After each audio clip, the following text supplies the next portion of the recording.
സഹോദരന്മാരെ, പറഞ്ഞു വന്നത്, അള്ളാഹു നമ്മെ ഭൂമിയിലേക്ക് പറഞ്ഞയച്ചത് അവനെ ആരാധിക്കുന്നതിന് വേണ്ടിയാണ്, അവനെ ഇബാദത്ത് ചെയ്യുന്നതിന് വേണ്ടിയാണ്. പക്ഷേ മനുഷ്യൻ ഭൂരിപക്ഷം ആളുകളും ആ ഒരു സത്യത്തെ മറന്നിരിക്കണം. നമ്മുടെ ഈ ദുനിയാവിന്റെ സുഖത്തിലും സന്തോഷത്തിലും മയങ്ങിപ്പോയി. പല മനുഷ്യർക്കും ക്ഷണികമായതിനോടാണ് എപ്പോഴും താല്പര്യം. അതുകൊണ്ടാണല്ലോ നമ്മുടെ നാട്ടിൽ ഒളിച്ചോട്ടങ്ങളും അതുമായി ബന്ധപ്പെട്ട കൊലപാതകങ്ങളും, എന്തിനേറെ പണ്ട് തൊട്ടേ പ്രസംഗപീഠങ്ങളിൽ പ്രാസംഗികന്മാരും ഉസ്താദുമാരും മതപണ്ഡിതന്മാരും ഒക്കെ ഘോരഘോരം കരഞ്ഞു പ്രസംഗിക്കുന്ന ഒരു വിഷയമാണ് മാതാവ്, ഉമ്മ, മാതൃത്വം എന്നൊക്കെ പറഞ്ഞിട്ടുള്ള വിഷയം. ആ മാതൃത്വത്തിന് പോലും കളങ്കം വരുത്തുന്ന രൂപത്തിലുള്ള സംഭവ വികാസങ്ങളാണ് നമ്മുടെ നാട്ടിൽ നിന്ന് നടന്നുകൊണ്ടിരിക്കുന്നത്. കാമകരമായി ഒത്ത് ജീവിക്കുന്നതിന് വേണ്ടി സ്വന്തം നൊന്ത് പ്രസവിച്ച മക്കളെ കിണറ്റിലെറിയാനും വിഷം കൊടുത്തു കൊല്ലാനും കത്തിയെടുത്ത് കുത്തിക്കൊല്ലാനും ശ്വാസം മുട്ടിച്ചു കൊല്ലാനും മടിയില്ലാത്ത ഉമ്മമാര് ജീവിക്കുന്ന ഇന്നിന്റെ കാലഘട്ടം. സ്വന്തം ഭർത്താവിനെ കൊല്ലാൻ, കാമുകന്റെ കൂടെ ജീവിക്കുന്നതിന് വേണ്ടി ഭർത്താവിനെ കൊല്ലാൻ മടി കാണിക്കാത്ത ഭാര്യമാര് ജീവിക്കുന്ന ഈ കാലഘട്ടം. സ്വന്തം ഭാര്യയോട് ഒരു നെറിയുമില്ലാതെ നേരുമില്ലാതെ തോന്നിയതുപോലെ മാടുകളെപ്പോലെ നാണിപ്പിക്കുന്ന തരത്തിലുള്ള ജീവിതം നയിക്കുന്ന ഭർത്താക്കന്മാർ ജീവിക്കുന്ന ഈ കാലഘട്ടം. സത്യത്തിൽ എന്താണ് ഈ ജീവിതത്തിന്റെ ഉദ്ദേശമെന്നും ലക്ഷ്യമെന്നും മനുഷ്യന്മാർ മറന്നുപോയി. അങ്ങനെ ജീവിക്കാൻ എന്തിനൊക്കെയോ വേണ്ടി, എന്തൊക്കെയോ വെട്ടിപ്പിടിക്കാൻ വേണ്ടി, എന്തൊക്കെയോ നേടിയെടുത്തു തെറ്റിദ്ധരിച്ചിട്ട് മനുഷ്യന്മാരെങ്ങനെ ജീവിച്ചു പോവാൻ അല്ലാഹു സുബ്ഹാനഹു വ തആല പറഞ്ഞതറിയോ? പരിശുദ്ധ ഖുർആനിൽ അല്ലാഹു പറയാൻ, فَلَمَّا نَسُوا مَا ذُكِّرُوا بِهِ فَتَحْنَا عَلَيْهِمْ أَبْوَابَ كُلِّ شَيْءٍ حتى إذا فرحوا بما أوتوا أخذناهم بغتة فإذا هم مبلسون. അള്ളാഹനെ മറന്നിട്ട് ഈ ദുനിയാവിന്റെ വർണ്ണാഭമായ കാഴ്ചക്ക് പിന്നാലെ ഇങ്ങനെ ഓടിക്കൊണ്ടിരിക്കുന്ന മനുഷ്യന്മാർക്ക് അള്ളാഹ് എല്ലാ വാതിലും ഇങ്ങനെ തുറന്നു കൊടുക്കും. അവസരങ്ങൾ അന്നിങ്ങനെ ഉണ്ടാക്കി കൊടുത്തുകൊണ്ടേയിരിക്കും.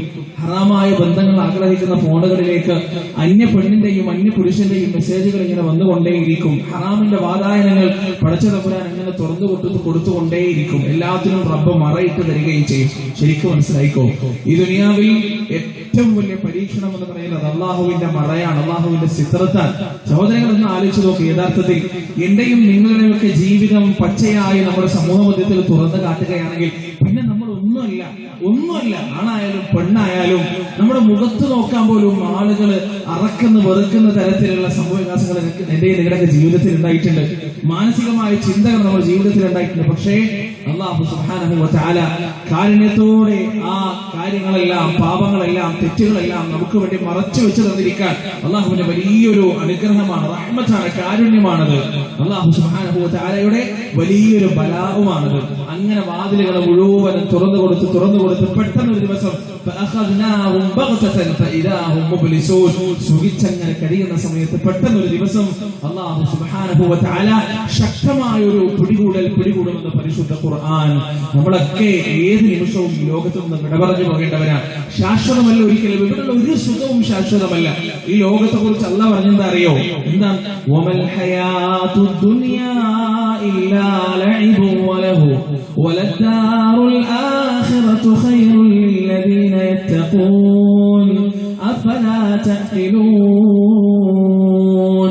ഈ ദുനിയാവിലെ ജീവിതം എന്ന് പറയുന്നത് കളിവിനോദം മാത്രമാണ്.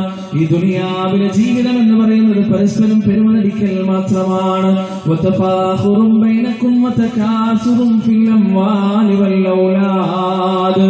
നേടിയെടുത്ത സമ്പത്തിന്റെ പേരിലും മക്കളുടെ വിദ്യാഭ്യാസത്തിന്റെ പേരിലും കുടുംബ മഹിമയുടെ പേരിലും തറവാട് പാരമ്പര്യത്തിന്റെ പേരിലും കെട്ടിപ്പൊക്കിയ കെട്ടിടത്തിന്റെ പേരിലും വാങ്ങിയെടുത്ത കാറുകളുടെയും വാഹനങ്ങളുടെയും പേരിലും പരസ്പരം പെരുമനടിക്കൽ മാത്രമാണ് ഈ ദുനിയാവ്.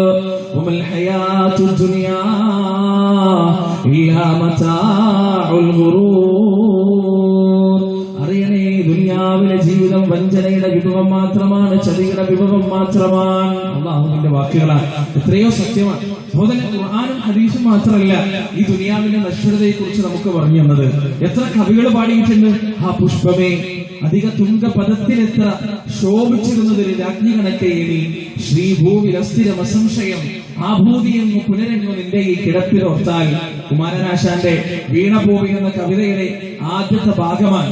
അദ്ദേഹം ഒരു പൂവിനെ കണ്ടതാണ്. ഒരു കാലത്ത് പുഷ്പിച്ച് നയനാനന്ദകരമായ കാഴ്ചയായി കണ്ട് അതിലെ കടന്നു പോകുന്ന ആളുകൾ മുഴുവൻ നോക്കിപ്പോകുമാറ് ഉത്തുംഗതയിൽ അങ്ങനെ ശോഭിച്ചു നിന്നിരുന്ന പൂവ് ഇന്ന് അടർന്നു വീണിരിക്കുകയാണ്. അതിന്റെ ഇതളുകൾ ചീഞ്ഞിട്ട് ഇങ്ങനെ മണ്ണിനോട് ചേരാൻ തുടങ്ങിയിരിക്കാൻ, അതിന്റെ ചുറ്റിലും ഒരു കരിവണ്ടി ഇങ്ങനെ പാറിക്കളിച്ചുകൊണ്ടിരിക്കാൻ ആ പൂവിനെ നോക്കിയിട്ട് കുമാരനാശാൻ പാടാണ്: ആ പുഷ്പമേ അധിക തുംഗപദത്തിനെത്ര ശോഭിച്ചിരുന്നത് ഒരു രാജ്ഞി കണക്കെ നീ ശ്രീഭൂവിന സ്ഥിരമസംശയം ആ ഭൂതി എങ്ങും പുനരെങ്ങും നിന്റെ ഈ കിടപ്പിതോർത്താൽ നയനാനന്ദകരമായ കാഴ്ചയായി ഉത്തുംഗതയിൽ എത്ര ശോഭിച്ചവളാണ് നീ. ഇന്ന് ആർക്കും വേണ്ടാതെ, പൂമ്പാറ്റകളില്ലാതെ, ചിത്രശലഭങ്ങളില്ലാതെ, കണ്ണുകൾക്ക് ആകർഷകമല്ലാതെ നീ കേവലം ഒരു ഇതളുകൾ ചീഞ്ഞ കേവലം ഒരു പുഷ്പമായി നീ ഇങ്ങനെ മണ്ണിനോട് ചേർന്നുകൊണ്ടിരിക്കാൻ. ശ്രീഭൂവിലസ്ഥിരമസംശയം ആ ഭൂതി എങ്ങും പുനരെങ്ങും നിന്റെ ഈ കിടപ്പിതോർത്താൽ നിന്റെ ഈ കിടപ്പ് മാത്രം മതി. ചിന്തിക്കുന്ന ഒരു മനുഷ്യന് ഈ ഭൂമിലോകത്ത് ഐശ്വര്യമെല്ലാം ക്ഷണികമാണ്, ഈ ഭൂമിലോകത്തുള്ള സുഖാനുഗ്രഹങ്ങളെല്ലാം നശ്വരമാണെന്ന് മനസ്സിലാക്കാൻ. ഇത് പാടിയത് കുമാരനാശാനാണ്. അദ്ദേഹം മുസ്ലിമല്ല, ഖുർആൻ ഹദീസൊന്നും വായിച്ചിട്ടില്ല. പക്ഷേ മനുഷ്യന്റെ സാമാന്യ ബുദ്ധി നമുക്ക് പറഞ്ഞിരുന്നതാണ് ഈ ദുനിയാവ് നശിക്കേണ്ടതാണ്, അവസാനിക്കേണ്ടതാണ്. സഹോദരങ്ങളെ, മഹാനായ ഇമാം ഗസ്സാലി റഹിമഹുല്ലാഹ് അദ്ദേഹത്തിന്റെ ഗ്രന്ഥങ്ങളിൽ ഒരുപാട് കഥകൾ വിവരിച്ചിട്ടുണ്ട്. ഈ ദുനിയാവിനെ കുറിച്ചും ദുനിയാവിന്റെ നശ്വരതയെ കുറിച്ചും നമുക്ക് സുന്ദരമായ കഥകളിലൂടെ അദ്ദേഹം നമുക്ക് പറഞ്ഞു തന്നിട്ടുണ്ട്. എന്താണ് ഈ ദുനിയാവ്? യഥാർത്ഥത്തിൽ വരാനിരിക്കുന്ന നമ്മുടെ ജീവിതത്തിന് വേണ്ടിയുള്ള പരിശീലന കളരിയാണ്, ജീവിതത്തിന് വേണ്ടിയുള്ള കൃഷിഭൂമിയാണ് യഥാർത്ഥത്തിൽ ദുനിയാവ്. അല്ലദീ ഖലഖൽ മൗത വൽ ഹയാത ലിയബ്ലുവകും അയ്യുകും അഹ്സനു അമല വഹുവൽ അസീസുൽ ഗഫൂർ. അല്ലാഹു ജീവിതത്തെയും മരണത്തെയും പടച്ചത് നിങ്ങളിൽ ആരാണ് ഏറ്റവും നന്നായി സൽക്കർമ്മങ്ങൾ ചെയ്യുന്നത് എന്ന് പരീക്ഷിക്കാൻ വേണ്ടിയാണ്. അങ്ങനെ ആ പരീക്ഷണത്തിൽ ആര് വിജയിക്കുന്നുവോ അവനെ കാത്തിരിക്കുന്നത് സുഖാഡംബരത്തിന്റെ പറുദീസയായ സ്വർഗമാണ് എന്ന് റബ്ബ് സുബ്ഹാനഹു വ തആല. ചില ആളുകൾ ഈ ദുനിയാവിലെ സുഖത്തിൽ മയങ്ങിപ്പോകും. അവർക്ക് ഈ ദുനിയാവ് മതി.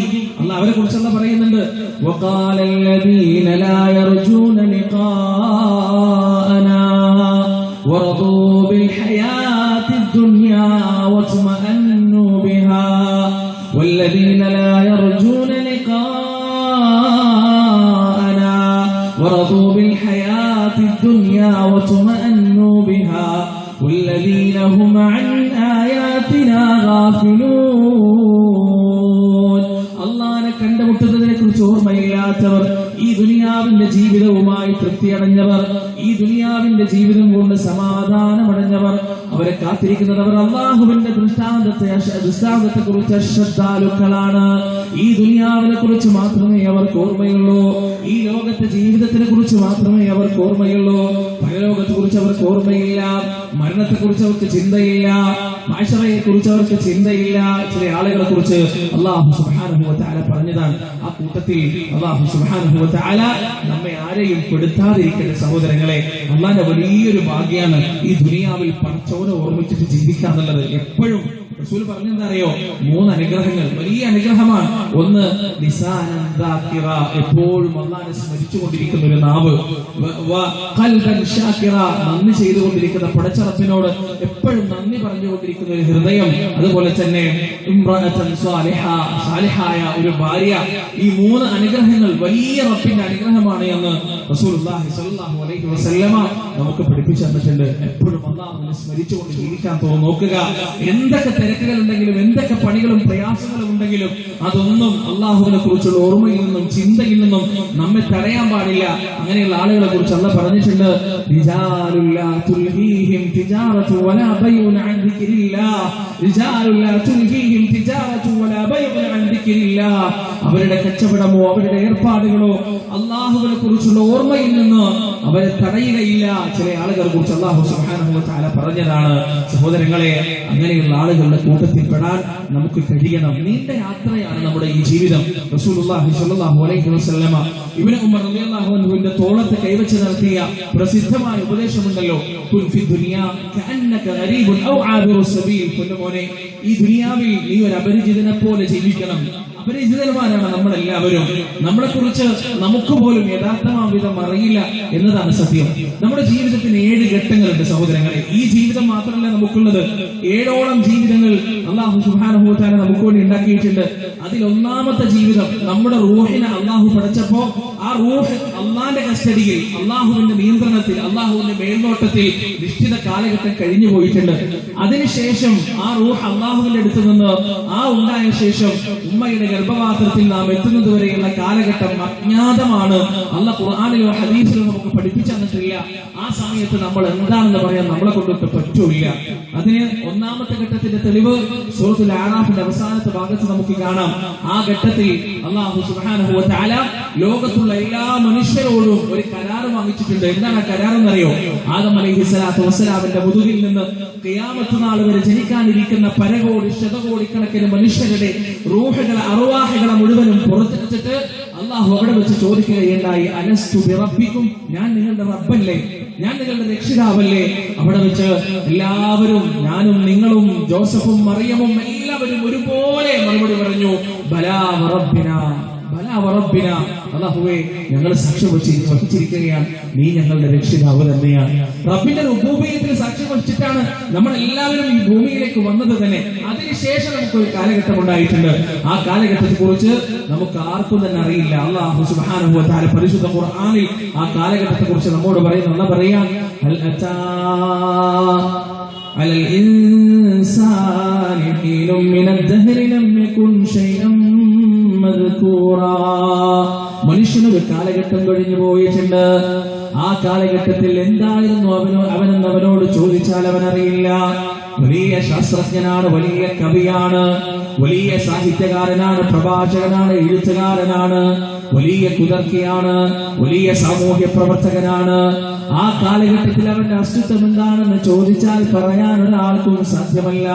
അന്നവനൊരു മരമായിരുന്നോ, ചെടിയായിരുന്നോ, മുള്ളായിരുന്നോ, മുരടായിരുന്നോ, അന്നവൻ ജലമായിരുന്നോ, പുഷ്പമായിരുന്നോ, പൂമ്പാറ്റയായിരുന്നോ? ഈ ഭൂമിയിൽ മനുഷ്യൻ കണ്ടുപിടിച്ച വാക്കുകൾ കൊണ്ട് ആ സമയത്തെ മനുഷ്യന്റെ അവസ്ഥയെ വിവരിക്കാൻ കഴിയുമോ? ഇല്ല. അന്ന് നമ്മൾ എന്താണെന്ന് നമുക്കറിയില്ല. അതിനുശേഷമാണ് അല്ലാഹു സുബ്ഹാനഹു വ തആല ബാപ്പയുടെ ശരീരത്തിലേക്കും ഉമ്മയുടെ ശരീരത്തിലേക്കും നമ്മൾ സ്വീകരിക്കുന്നത്. അവരിലൂടെ 9 മാസവും ചില്ലറ ദിവസവും ഉമ്മയുടെ ഗർഭപാത്രത്തിനകത്ത് പടച്ചതമ്പുരാൻ നമ്മെ സംവിധാനിച്ചു.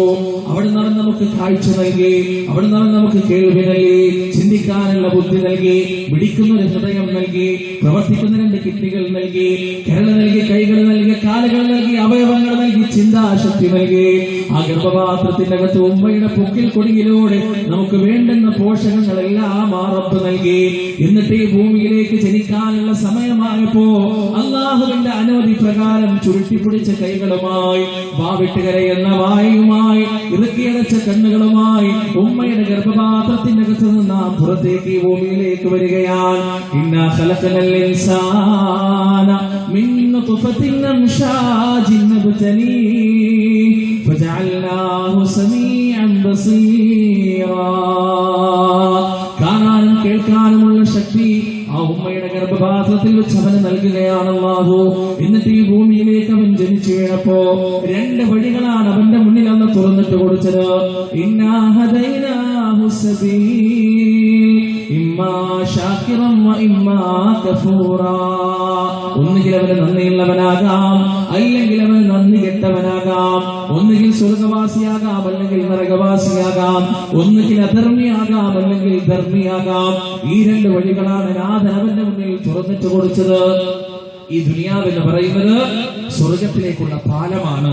ആ പാലത്തിലേക്കുള്ള ചൂണ്ടുമലകളാണ് സഹോദരങ്ങളെ റസൂലുള്ളാഹി സ്വല്ലല്ലാഹു അലൈഹി വസല്ലമയുടെ അധ്യാപനം. എന്താണ് പ്രവാചകൻ സ്വല്ലല്ലാഹു അലൈഹി വസല്ലമയുടെ അധ്യാപനങ്ങൾ?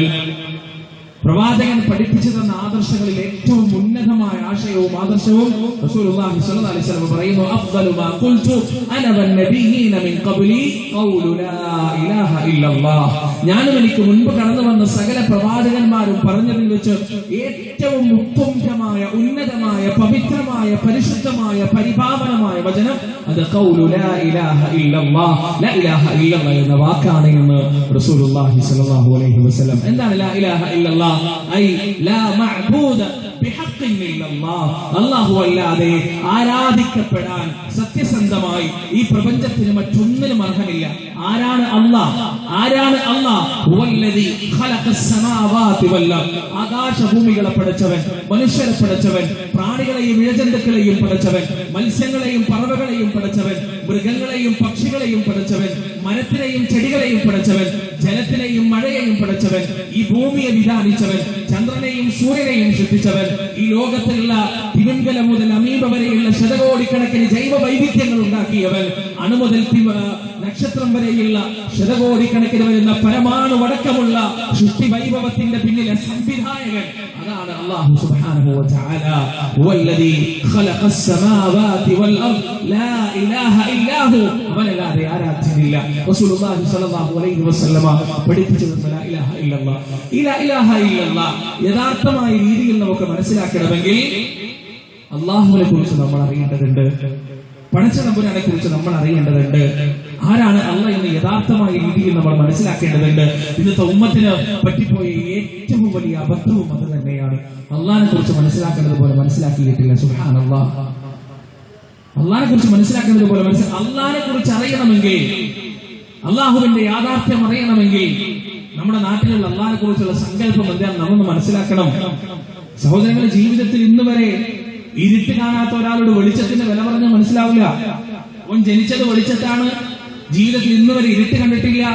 ഓനോട് ഇരുട്ടിന്റെ അവസ്ഥയെ കുറിച്ച് പറഞ്ഞാൽ ഓൻ മേലോട്ട് നോക്കും, ഓന് മനസ്സിലാവില്ല. ഇരുട്ടെന്താണെന്ന് മനസ്സിലാവില്ല. അതുപോലെ തന്നെ ജീവിതത്തിൽ ഒരു വട്ടം പോലും രോഗം വരാത്ത ഒരാളോട് രോഗിയായ മനുഷ്യന്റെ കഷ്ടപ്പാട് പറഞ്ഞാൽ മനസ്സിലാവില്ല. ജീവിതത്തിൽ ഒരിക്കൽ പോലും വിശക്കാത്ത മനുഷ്യനോട് പട്ടിണി പാവങ്ങളുടെ വേവലാതികൾ പറഞ്ഞാൽ മനസ്സിലാവില്ല. യഥാർത്ഥമായ രീതിയിൽ നമുക്ക് വെളിച്ചത്തിന്റെ, ഇപ്പോ ഇവിടെ ഈ വട്ടം മുഴുവൻ ഓഫായി, നിലാവും ഇല്ല, ഒരു നുറുങ്ങ് വെളിച്ചം പോലും ഇല്ല. എല്ലാവരും ഇങ്ങനെ തപ്പി തടയുന്ന സമയത്ത് ഒരാൾ ഒരു ചെറിയ ടോർച്ചുമായിട്ട് വന്നാൽ അപ്പോഴാണ് നമുക്ക് മനസ്സിലാവുക എന്താണ് വട്ടത്തിന്റെ വെളിച്ചത്തിന്റെ പ്രത്യേകത, എന്താണ് വെളിച്ചത്തിന്റെ വിലയെന്ന്.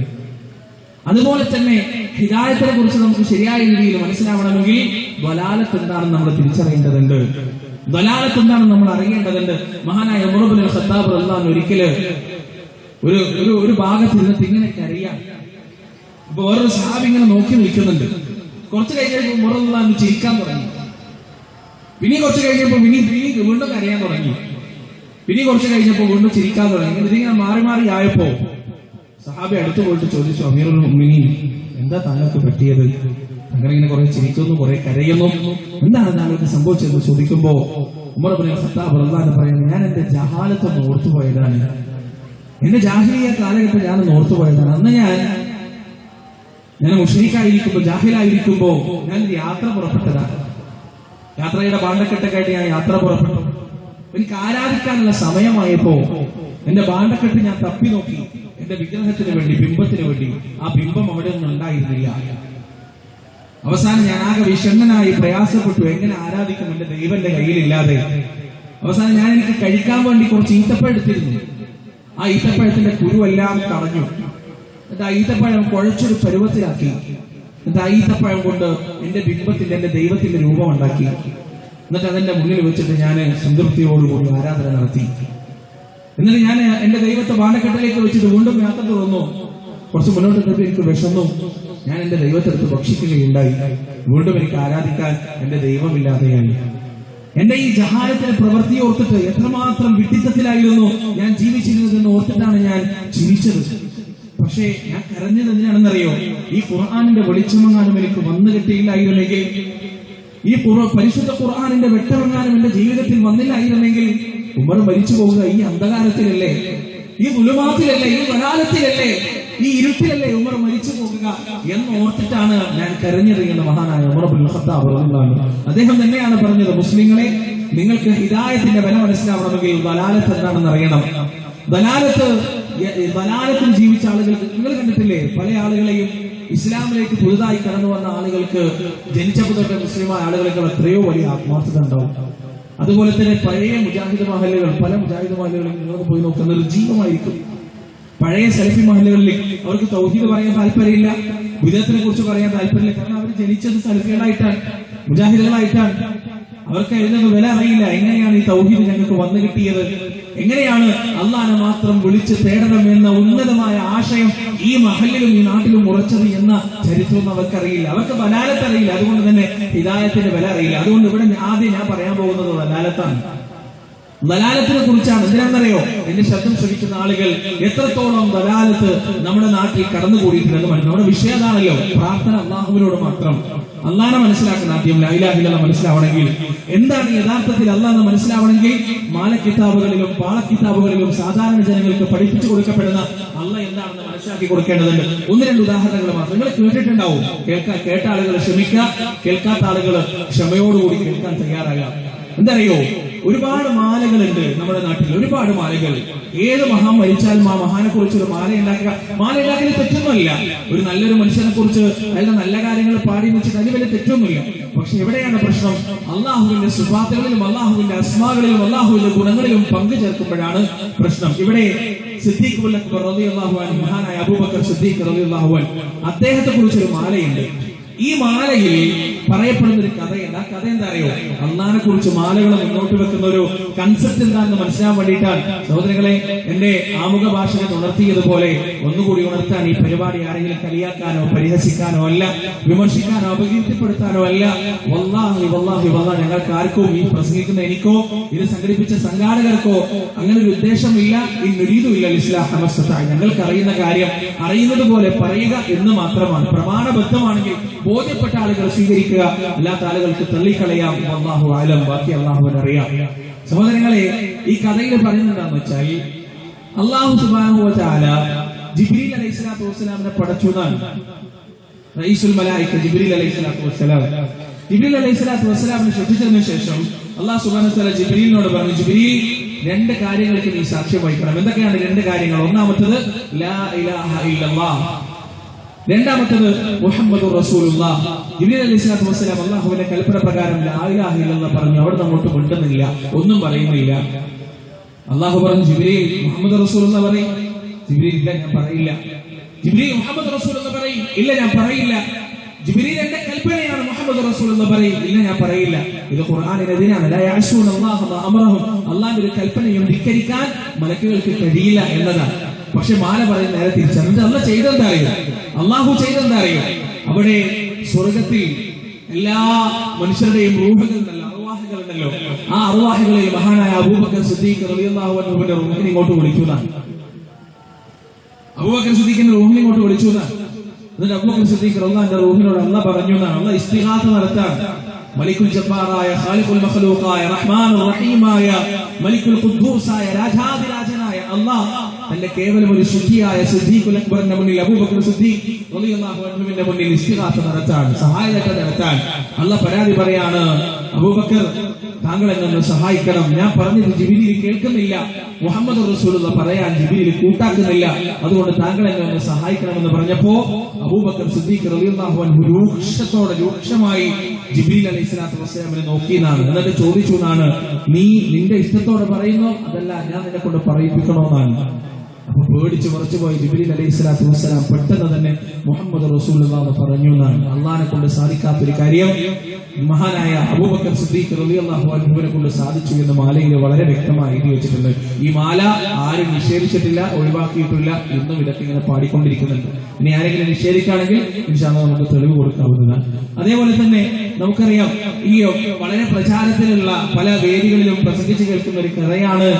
ഒരു സ്ത്രീകളില്ല, കുട്ടികളില്ലാത്ത ഒരു സ്ത്രീ ഒരു വലിയന്റെ അടുത്ത് വന്നിട്ട് പരാതി പറയാണ്, ഉസ്താദ് എനിക്ക് കുട്ടികളില്ല, ഒരുപാട് വർഷമായി കല്യാണം കഴിഞ്ഞിട്ട്, ഒന്ന് അള്ളാഹുവിനോട് ദുആ ചെയ്യണം എന്ന് പറഞ്ഞപ്പോ ഈ വലിയ അള്ളാഹുവിനോട് ദുആ ചെയ്യണം, അള്ളാഹുവേ എന്റെ അടുത്ത് പരാതിയായിട്ട് വന്നിരിക്കാണ്, നീ തള്ളിക്കളയാൻ പാടില്ല, പരാതി കേട്ടത് ഞാനാണ്, അതുകൊണ്ട് നീ എന്തായാലും കുട്ടീനെ കൊടുക്കണമെന്ന് പറഞ്ഞപ്പോ അല്ലാഹു സുബ്ഹാനഹു വ തആല അതിന് മറുപടി പറയാണ്, കുട്ടിനെ കൊടുക്കാൻ യാതൊരു നിവൃത്തിയില്ല. കാരണം ലൗഹുൽ മഹ്ഫൂദിൽ അവർക്ക് കുട്ടിയില്ല എന്നാണ് എഴുതിയിട്ടുള്ളത്. അതുകൊണ്ട് കുട്ടിനെ കൊടുക്കാൻ യാതൊരു നിവൃത്തിയില്ല. ഈ വലിയ ചെയ്തെന്തറിയോ? തന്റെ തലയിൽ നിന്ന് തലപ്പാവ് ഊരിയിട്ട് ആകാശത്തേക്ക് ഒറ്റ ഏറാണ്. ഈ തലപ്പാവ് ആകാശം 1, 2, 3, 4, 5, 6, 7 കടന്നു പോയിട്ട് ലൗഹുൽ മഹ്ഫൂദിലെത്തി ആ ലൗഹുൽ മഹ്ഫൂദിലെ വിധി അങ്ങോട്ട് മായ്ച്ചു കളഞ്ഞിട്ട് താഴേക്ക് വരികയാണ്. എന്നിട്ട് ഈ തലപ്പാവ് ഭർത്താവ് പിടിച്ചിട്ട് വലിയ അള്ളാഹിനോട് ചോദിക്കാണ്, പഠിച്ചോനെ ഇനി കൊടുക്കാൻ പറ്റൂലേ കുട്ടിനെ? അപ്പൊ അള്ളാഹ് തിരിച്ചു പറയാണ്, ഇനി 1 അല്ല 7 എണ്ണം ഞാൻ കൊടുക്കുന്നു. അള്ളാഹു സുബ്ഹാനഹു വ തആല മറുപടി പറയാൻ അള്ളാഹുവിന്റെ വിധിയെ മായ്ക്കാൻ കഴിവുള്ള വലിയകളെ കുറിച്ച് പഠിപ്പിക്കുന്ന മാല. വലിയകളുടെ ഇത്തരത്തിലുള്ള പ്രവർത്തനങ്ങൾക്ക് മുന്നിൽ മൗനാനുവാദിയായി നിൽക്കുന്ന അള്ളാഹു, ആ റബ്ബിനെ കുറിച്ചാണ് മാല കിതാബുകൾ നമുക്ക് പഠിപ്പിച്ചു തരുന്നത്. സഹോദരങ്ങളെ, നമ്മളൊക്കെ ഒരുപാട് തവണ കേട്ടതാണല്ലോ, മഹാനായ ഗൗസുൽ ആലം മുഹീദ്ദീൻ ശൈഖ് റഹിമഹുള്ളയുടെ ഒരു മുരീദിനെ റൂഹ് പിടിച്ചിട്ട് മലക്കുൽ മൗത്ത് അലൈഹിസ്സലാത്തു വസ്സലാം റൂഹ് പിടിച്ചിട്ട് ആകാശത്തേക്ക് ഇങ്ങനെ പോകുമ്പോ ആ മുരീദിന്റെ ഉമ്മ വന്നിട്ട് ശേഖിനോട് പരാതി പറഞ്ഞു. അങ്ങനെ ശേഖ് ആകാശത്തേക്ക് പറന്നു പോയിട്ട് വന്നു പിടിച്ച റൂഹൊക്കെ ഇങ്ങനെ കൊട്ടയിലിട്ട് ആകാശത്തേക്ക് ഇങ്ങനെ പോയിക്കൊണ്ടിരിക്കുന്ന മലക്കുൽ മൗത്തിന്റെ മുന്നിൽ ഇങ്ങനെ തടസ്സം നിന്നിട്ട് വിലങ്ങനെ നിന്നിട്ട് പറയാണ്, എന്റെ അനുവാദമില്ലാതെ എന്റെ മുരീദിന്റെ റൂഹ് പിടിക്കാൻ നിന്നോട് ആരാ പറഞ്ഞ്? ഓന്റെ റൂഹ് എനിക്ക് തിരിച്ചു തരണം. അപ്പൊ മലക്കുൽ മൗത്ത്, ഞാൻ പിടിച്ചത് അള്ളാന്റെ കൽപ്പന പ്രകാരമാണ്, തിരിച്ചു തരാൻ എന്നെ കൊണ്ട് പറ്റൂല എന്നാണ്. അപ്പോ ജീലാനി തങ്ങള് ആ റൂഹിന്റെ കൊട്ട ഒരൊറ്റ തട്ടിയിടാണ്. അങ്ങനെ അന്ന് പിടിച്ച റൂഹ് മുഴുവൻ പിന്നെ താഴേക്ക് പോവുകയും ഭൂമിയിലേക്ക് തിരിച്ചു വരിക, അന്ന് മരിച്ച ആളുകൾ മുഴുവൻ ജീവിക്കുകയും ചെയ്യുന്നതാണ്. എന്നിട്ട് സങ്കടത്തോടെ മലക്കുൽ മൗത്ത് അലൈഹിസ്സലാത്തു വസ്സലാം അള്ളാന്റെ മുന്നിൽ പരാതി പറയാൻ പോയപ്പോ അള്ളാഹു സുബ്ഹാനഹു വ തആല അവിടെ നിന്ന് മലക്കുൽ മൗത്തിനോട് ചോദിക്കാണ്, എന്തിനാണ് വെറുതെ ജീലാനി തങ്ങളെ കഴിച്ച് കുഴപ്പമുണ്ടാക്കാൻ പോകുന്നത്? ഒരു റൂഹിനല്ലേ അദ്ദേഹം ചോദിച്ചിട്ടുള്ളൂ, ആ ഒരു റൂഹ് കൊടുത്തിട്ടുണ്ടെങ്കിൽ ഈ പ്രശ്നമൊന്നും ഇല്ലല്ലോ, നീയല്ലേ കുഴപ്പക്കാരൻ എന്നൊക്കെ പറഞ്ഞ് അള്ളാഹു സുബ്ഹാനഹു വ തആല മലക്കുൽ മൗത്തിനെ തിരുത്തുന്ന ഒരു കാഴ്ച. ഇതാണ് മാല കിതാബുകൾ പഠിപ്പിക്കുന്ന അള്ളാഹ്. മനസ്സിലായി നിങ്ങൾക്ക്? നമ്മുടെ നാട്ടിലെ ആളുകൾ മാല കിതാബുകൾ, ഇതുകൊണ്ടാണ് സഹോദരങ്ങളെ വലിയ അപകടം വരുമ്പോ സാധാരണ നമ്മുടെ നാട്ടിലുള്ള ആളുകൾ എപ്പോഴാണ് റബ്ബിനെ വിളിക്കുക? സുബ്ഹാനല്ലാഹ് സുബ്ഹാനല്ലാഹ് അല്ലാഹു അക്ബർ മഅദല്ലാഹ്. എപ്പോഴാണ് അള്ളാനെ വിളിക്കുക? കാലിൽ എന്തെങ്കിലും അഴുക്ക് പറ്റിയാലാണ് പടച്ചോനെ വിളിക്കുക. അല്ലാഹ് കാലിൽ കച്ചറായല്ലോ. പക്ഷെ ഒരു ആക്സിഡന്റ് സംഭവിക്കാൻ പോകുമ്പോ, ഒരു ദുരന്തം സംഭവിക്കാൻ പോകുമ്പോ യാ ബദരീങ്ങളെ എന്ന് വിളിക്കുക, ഞാൻ ഒരു ശൈഖേനെ വിളിക്കാം, ഞാൻ ശുഹദാക്കളെ എന്ന് വിളിക്കാം, മമ്പത്ത തങ്ങളെ എന്ന് വിളിക്കാം. അള്ളാനെ വിളിക്കൂല. അള്ളാനെ വിളിക്കാൻ കാര്യം കഴിയുന്നെങ്കിൽ കച്ചറ പറ്റിയല്ല. കാരണം മാല കിതാബുകളെ പഠിപ്പിക്കുന്നത് അള്ളാനെ വിളിച്ചിട്ട് കാര്യമില്ല എന്നാണ്. അള്ളാഹു ഈ ശൈഖന്മാരെ കച്ചൊക്കെ ചൊൽപ്പടിയിൽ നിൽക്കുന്ന വേറെ തന്നെ ദൈവമായിട്ടാണ് മാല കിതാബുകളെ പഠിപ്പിച്ചിരുന്നത്. എന്നാൽ യഥാർത്ഥത്തിൽ അള്ളാഹു ആരാണ് സഹോദരങ്ങളെ? ആരാണ് യഥാർത്ഥത്തിൽ അള്ളാഹ്? എന്താണ് യഥാർത്ഥത്തിൽ അല്ലാഹ്? സുബ്ഹാനല്ലാഹ്. അല്ലാഹു സുബ്ഹാനഹു വ തആല പരിശുദ്ധ ഖുർആൻ നമുക്ക് പറഞ്ഞു തരുന്നുണ്ട്, ഹുവല്ലാഹുല്ലദീ ലാ ഇലാഹ ഇല്ലാ ഹുവ ആലിമുൽ ഗൈബി വശഹാദ ഹുവർ റഹ്മാനുർ റഹീം. അവനാകുന്നു അല്ലാഹ്, അവനല്ലാതെ ആരാധ്യനില്ല, രഹസ്യങ്ങളും പരസ്യങ്ങളും ഒരുപോലെ അറിയുന്നവനാണവൻ. ഹുവർ റഹ്മാനുർ റഹീം, അവൻ പരമകാരുണ്യനും കരുണാനിധിയുമാണ്.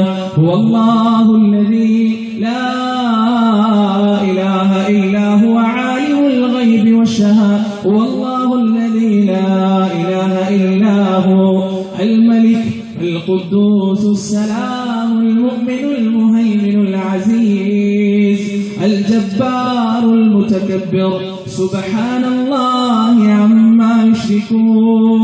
രാജാതിരാജനായ അല്ലാഹ്, പരമപരിശുദ്ധനായ അല്ലാഹ്, സകല പ്രതാപത്തിന്റെയും ഉടമസ്ഥനായ അല്ലാഹ്, ശിഷ്ടാവായ അല്ലാഹ്, കാര്യങ്ങൾ നിയന്ത്രിക്കുന്നവനായ അല്ലാഹ്, ഈ ലോകത്തിന്റെ അധികാരം ഒറ്റയ്ക്ക് കൈയാളുന്നവനായ അല്ലാഹ്.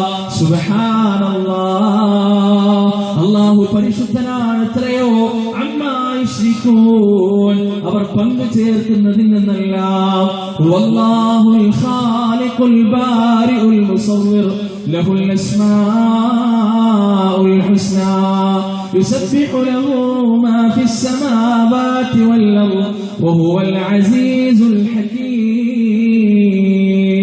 അവനാകുന്നു സൃഷ്ടാവ്, അവനാകുന്നു നിയന്താവ്, അവനാണ് മനുഷ്യനും ഈ കാണുന്ന ജീവജാലങ്ങൾക്കുമെല്ലാം അതിൻ്റെതായ ശരീരഘടന നൽകിയത്. അവനെ ഈ ലോകത്തുള്ള എല്ലാം തസ്ബീഹ് ചെയ്തുകൊണ്ടിരിക്കുകയാണ്. അല്ലാഹുവിന്റെ മലക്കുകൾ സദാ തസ്ബീഹ് ചെയ്തുകൊണ്ടിരിക്കുകയാണ്. മുഖറബുകളായ മലക്കുകൾ പടച്ചവനെ പേടിച്ചുകൊണ്ട് തസ്ബീഹ് ചെയ്യുകയാണ്. ഇക്കാണുന്ന മരങ്ങളും ഇക്കാണുന്ന ചെടികളും ഇക്കാണുന്ന പറവകളും ഇക്കാണുന്ന പാച്ചകളും ഇക്കാണുന്ന മൃഗങ്ങളും അജൈവവും സജൈവവുമായ സകലതും ആ റബ്ബിനെ ഇങ്ങനെ തസ്ബീഹ് ചെയ്തുകൊണ്ടിരിക്കുകയാണ്. കിഴക്ക് നിന്ന് സൂര്യൻ ഉദിക്കുമ്പോൾ അല്ലാഹുവിനെ തസ്ബീഹ് ചെയ്തിട്ടാണ് ഉദിക്കുന്നത്. പടിഞ്ഞാറ് നിന്ന് അസ്തമിക്കുമ്പോൾ അല്ലാഹുവിനെ തസ്ബീഹ് ചെയ്തിട്ടാണ് അസ്തമിക്കുന്നത്. ചന്ദ്രൻ കത്തിജ്വലിക്കുന്നത് അല്ലാഹുവിനെ തസ്ബീഹ് ചെയ്തിട്ടാണ്. ആകാശത്തുള്ള കോടാനുകോടി നക്ഷത്രങ്ങൾ മുഴുവൻ അല്ലാഹുവിനെ തസ്ബീഹ് ചെയ്തുകൊണ്ടിരിക്കുകയാണ്. ഈ ഭൂമി അല്ലാഹുവിനെ തസ്ബീഹ് ചെയ്യുകയാണ്, അല്ലാഹുവിനെ സ്തുതിക്കുകയാണ്. ഉറുമ്പുകൾ അല്ലാഹുവിനെ സ്തുതിക്കുകയാണ്. ജീവജാലങ്ങൾ മുഴുവൻ, വനാന്തരങ്ങളിലെ ജീവജാലങ്ങൾ മുഴുവൻ അല്ലാഹുവിനെ സ്തുതിക്കുകയാണ്. ഈ മരങ്ങൾ അല്ലാഹുവിനെ സുജൂദ് ചെയ്യുന്നുണ്ട്. ഇടിനാദങ്ങൾ നാഥന് സുജൂദ് ചെയ്യുന്നുണ്ട്. ഇടിനാദങ്ങളും മിന്നൽ പിളർപ്പുകളും അല്ലാഹുവിനെ സ്തുതിക്കുന്നുണ്ട്. അല്ലാഹുവിന്റെ മലക്കുകൾ അല്ലാഹുവിനെ സ്തുതിക്കുന്നുണ്ട്. ഈ മലക്കുകളുടെ എണ്ണം എത്രയാണെന്നറിയുമോ സഹോദരങ്ങളെ? ആകാശത്തൊരു കഅബയുണ്ട്, ഭൂമിയുടെ കഅബക്ക് നേരെ മുകളിൽ 7ാമത്തെ ആകാശത്തിലൊരു കഅബയുണ്ട്. ആ കഅബയുടെ പേര് റസൂലുള്ളാഹി പഠിപ്പിച്ചു തരുന്നു ബൈത്തുൽ മഅമൂർ എന്നാണ്. ആ ബൈത്തുൽ മഅമൂറിലേക്ക് ഓരോ ദിവസവും 70,000 മലക്കുകൾ ഇങ്ങനെ പ്രവേശിച്ചു കൊണ്ടിരിക്കുകയാണ്. ആ ബൈത്തുൽ മഅമൂറിലേക്ക് ഓരോ ദിവസവും പ്രവേശിക്കുന്ന 70,000 മലക്കുകൾ അവരൊരിക്കലും തിരിച്ചു വരികയില്ല, അതിൽ നിന്നൊരിക്കലും തിരിച്ചിറങ്ങുകയില്ല. അവരെല്ലാം അല്ലാഹുവിനെ ആരാധിച്ചുകൊണ്ടിരിക്കുകയാണ്, അല്ലാഹുവിന്റെ മുന്നിൽ സുജൂദ് ചെയ്തുകൊണ്ടിരിക്കുകയാണ്, അല്ലാഹുവിന് തഹ്മീദ് അർപ്പിക്കുകയാണ്, അല്ലാഹുവിന് തക്ബീർ ചൊല്ലുകയാണ്, അല്ലാഹുവിനെ തസ്ബീഹ് ചെയ്യുകയാണ്. ഈ ഭൂമിയിൽ അല്ലാഹുവിന്റെ മലക്കുകൾ അവരെല്ലാം അല്ലാഹുവിനെ ആരാധിച്ചുകൊണ്ടിരിക്കുകയാണ്. അല്ലാഹുവിന്റെ സൃഷ്ടികൾ മുഴുവൻ അല്ലാഹുവിനെ ആരാധിച്ചുകൊണ്ടിരിക്കുകയാണ്. എന്തിനേറെ നമ്മുടെ ഹൃദയം അല്ലാഹുവിനെ ആരാധിക്കുകയാണ്, നമ്മുടെ അവയവങ്ങൾ അല്ലാഹുവിനെ ആരാധിക്കുകയാണ്. സഹോദരങ്ങളെ, അല്ലാഹു നമുക്ക് തിരഞ്ഞെടുക്കാനുള്ള സ്വാതന്ത്ര്യം നൽകിയത് കൊണ്ട് മാത്രമാണ് റബ്ബിനെ ധിക്കരിക്കാൻ നമുക്ക് കഴിയുന്നത്. അല്ലാഹു പറഞ്ഞ വഴിയിലൂടെ അല്ലാതെ സഞ്ചരിക്കാൻ നമുക്ക് കഴിയുന്നത്. ഈ ലോകത്തുള്ള സകല ചരാചരങ്ങളും തസ്ബീഹ് ചെയ്തുകൊണ്ടിരിക്കുന്ന, ഈ ലോകത്തുള്ള സകല ചരാചരങ്ങളും പേടിച്ച്, ഈ ലോകത്തുള്ള സകല ചരാചരങ്ങളും ഭയപ്പെട്ടുകൊണ്ടിരിക്കുന്ന ആ ലോകത്തിന്റെ രക്ഷിതാവിനെ കുറിച്ചാണ് പരിശുദ്ധ ഖുർആൻ നമുക്ക് പഠിപ്പിച്ചു തരുന്നത്. അള്ളാഹുവിന്റെ വാക്കിനെ കുറിച്ചുള്ള പറഞ്ഞത് എന്താണ്? പരിശുദ്ധ ഖുർആൻ അള്ളാഹുവിന്റെ വാക്കുകളാണ്, അള്ളാഹുവിന്റെ സംസാരമാണ്. ഈ റബ്ബിന്റെ സംസാരം എങ്ങാനും ഒരു മാമലക്ക് മുകളിൽ അവതരിക്കുകയാണെങ്കിൽ, ഒരു പർവ്വത ശിഖരത്തിന് മുകളിലേക്ക് ഈ പരിശുദ്ധ ഖുർആനിന്റെ വചനങ്ങൾ അവതരിക്കുകയാണെങ്കിൽ, ലൗ അൻസൽനാ ഹാദൽ ഖുർആന അലാ ജബലിൻ ലറഅയ്തഹു ഖാശിഅൻ മുതസദ്ദിഅൻ മിൻ ഖശിയത്തില്ലാഹ് വതിൽകൽ അംസാലു നദ്രിബുഹാ ലിന്നാസി ലഅല്ലഹും യതഫക്കറൂൻ. ഈ പരിശുദ്ധ ഖുർആൻ എങ്ങാനും മായത്തെ ചുംബിച്ചു നിൽക്കുന്ന ഒരു പർവ്വതത്തിന്റെ മുകളിലേക്ക് അവതരിക്കുകയാണെങ്കിൽ,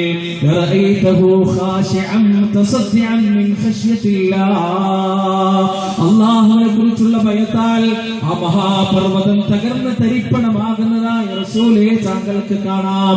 എന്നാൽ മനുഷ്യന്റെ ഹൃദയം തകരുന്നില്ല. അല്ലാഹുവിന്റെ വാക്കുകൾ കേൾക്കുമ്പോൾ നമ്മുടെ കണ്ണുകൾ നിറയുന്നില്ല, നമ്മുടെ മനസ്സുകൾ പിടക്കുന്നില്ല. ثم قست قلوبكم من بعد ذلك فهي كالحجارة أو أشد قسوة وإن من الحجارة لما يتفجر منه الأنهار وإن منها لما يشقق فيخرج منه الماء وإن منها لما يهبط من خشية الله وما الله بغافل عما تعملون. പാറകൾ പോലും അല്ലാഹുവിന്റെ വാക്കിന്റെ മുന്നിൽ പൊട്ടിപ്പോകും.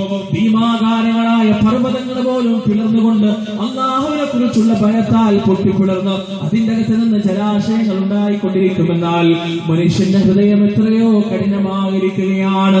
മനുഷ്യന്റെ ഹൃദയം കഠിനകഠോരമായിരിക്കുകയാണ്. അവന്റെ കാതുകൾക്കും കണ്ണുകൾക്കും ഒരു തരത്തിലുള്ള മൂടി ഉണ്ടായിരിക്കുകയാണ്.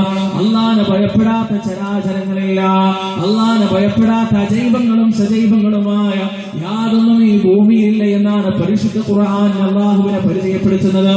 സഹോദരങ്ങളെ, നമുക്കറിയാം മൂസാ നബി അലൈഹിസ്സലാത്തു വസ്സലാം 40 ദിവസം സീനാ പർവ്വതത്തിൽ ഇരുന്നപ്പോ അല്ലാഹു പറയുകയാണ്, വകല്ലമഹു റബ്ബു. മൂസാ നബിയോട് അല്ലാഹു സംസാരിക്കുകയുണ്ടായി. മധുരമനോഹരമായ അല്ലാഹുവിന്റെ സംസാരം കേട്ട് കഴിഞ്ഞപ്പോ മൂസാ നബിയുടെ മനസ്സിൽ ഒരു ആഗ്രഹം ഉദിക്കുകയാണ്. ആ ആഗ്രഹം മറച്ചു വെക്കാതെ മൂസാ നബി പറയുകയാണ്, അല്ലാഹുവിനോട് പറയുകയാണ്. എന്താണ് ആഗ്രഹം? റബ്ബി അരിനീ അൻദുർ ഇലൈക്. അല്ലാഹുവേ, എനിക്ക് നിന്നെ ഒന്ന് കാണണം റബ്ബേ, നിന്നെ കാണാൻ എന്റെ മനസ്സ് വല്ലാതെ മിടിക്കുകയാണ് നാഥ. നിന്റെ ദാത്തിനെ എനിക്കൊന്ന് കാണണം, നിന്നെ എനിക്കൊന്ന് നേരിട്ട് കാണണം റബ്ബേ എന്ന് പറഞ്ഞപ്പോ ഖാലലാ തറാനി, മൂസ എന്നെ കാണാൻ നിന്റെ കണ്ണുകൾക്കാവില്ല, നിന്റെ കണ്ണുകൾക്കും നിന്റെ മനസ്സിനും എന്നെ കാണാനുള്ള ശക്തിയില്ല മൂസ.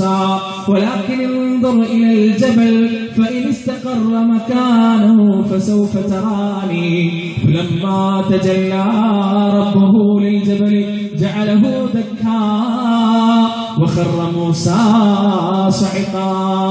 എങ്കിലും മൂസ നീ ആഗ്രഹിച്ചതല്ലേ, നിന്റെ മുന്നിലുള്ള പർവ്വതത്തിന് മുകളിലേക്ക് നീ ഒന്ന് നോക്കണേ. റസൂലുള്ളാഹി കൈകൊണ്ട് ഇങ്ങനെ കാണിച്ചിട്ട് പറയുകയാണ്, അല്ലാഹുവിന്റെ പ്രകാശത്തിന്റെ ഒരു ചെറിയ ഭാഗം ആ മാമലക്ക് മുകളിലേക്ക് ഇറങ്ങി വന്നപ്പോ തജല്ലാ റബ്ബുഹു ലിൽ ജബലി ജഅലഹു ദക്കാ വഖറ മൂസാ സഅഖാ. അല്ലാഹുവിന്റെ പ്രകാശത്തിന്റെ ആയിരത്തിൽ ഒരു കണിക പോലും താങ്ങാനാവാതെ ആ ഭീമാകാരമായ പർവ്വതം തകർന്ന് തരിപ്പണമാകുകയാണ്, ആ ഭീമാകാരമായ പർവ്വതം തകർന്നു പോകുകയാണ്. മൂസ നബി ഈ രംഗം കണ്ടുകൊണ്ട് ബോധം കെട്ട് വീഴുകയാണ്.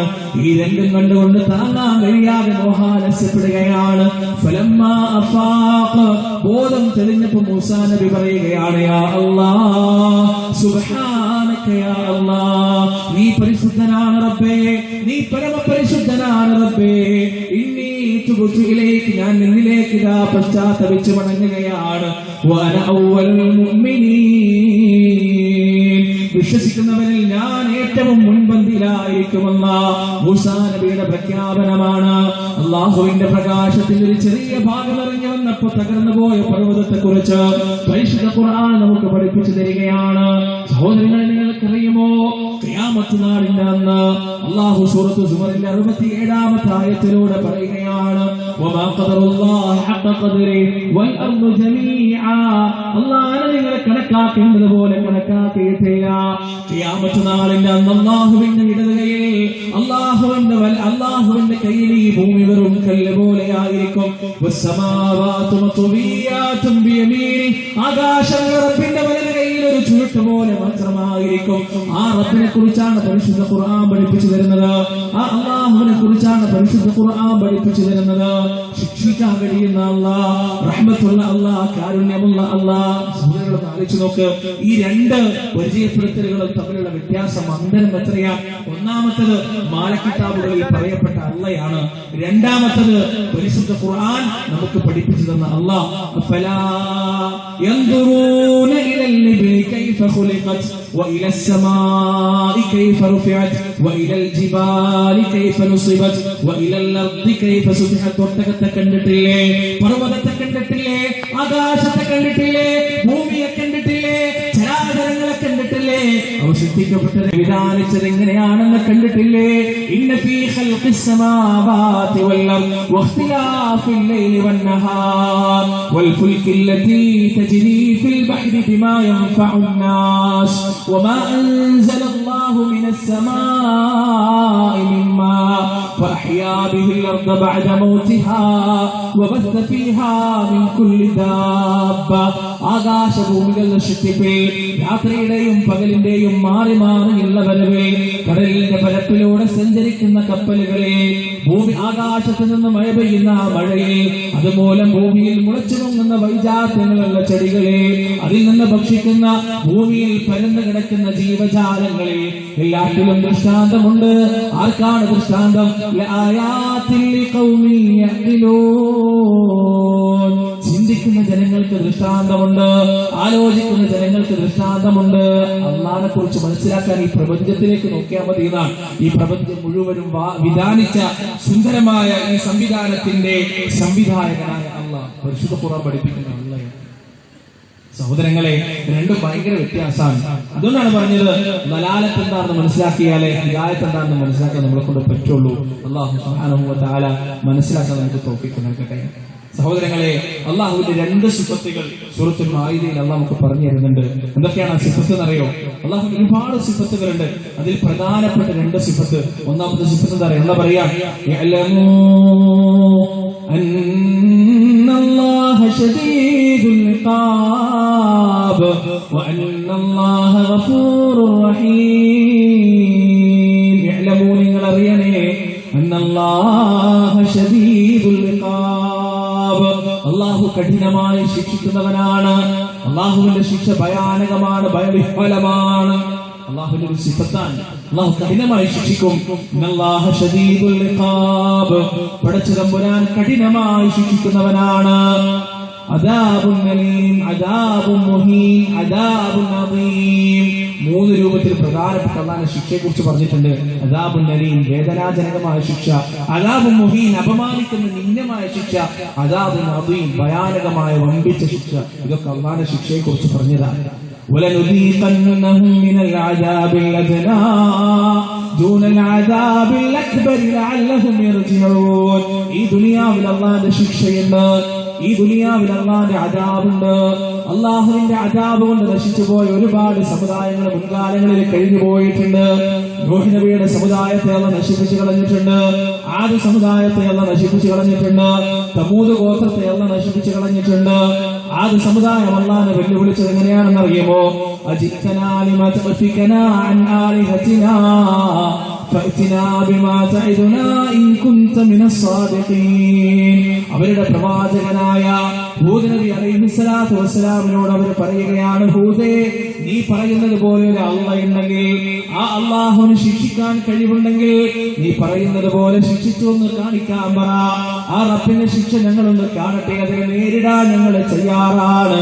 പരിശുദ്ധ ഖുർആൻ പറയുന്നു, ഫലമ്മാ റഅൗഹു ആരിദൻ മുസ്തഖ്ബില ഔദിയതിഹിം ഖാലൂ ഹാദാ ആരിദുൻ മുംതിറുനാ ബൽ ഹുവ മുസ്തഅജൽതും ബിഹി റീഹു ഫീഹാ അദാബുൻ അലീം.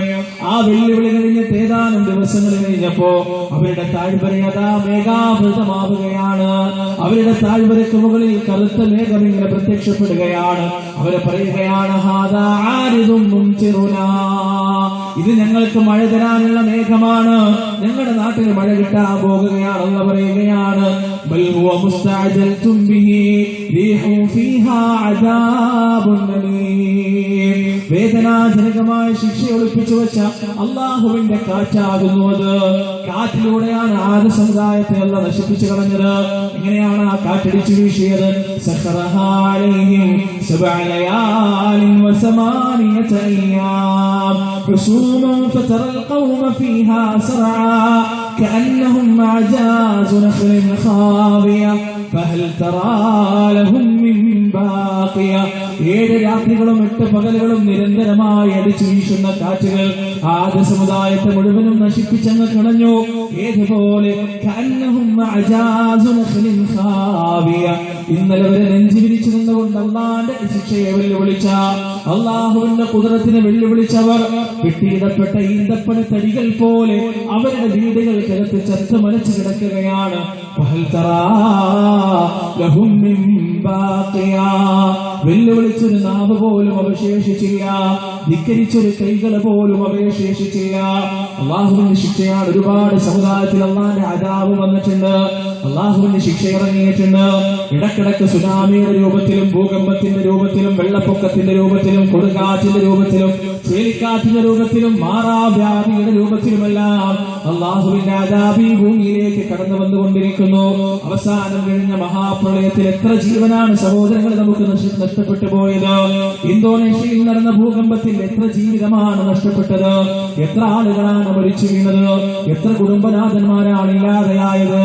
എത്ര ഉമ്മമാരാണ് മരണപ്പെട്ടത്? എത്ര പിഞ്ചു പൈതങ്ങളാണ് ഇല്ലാതെയായത്?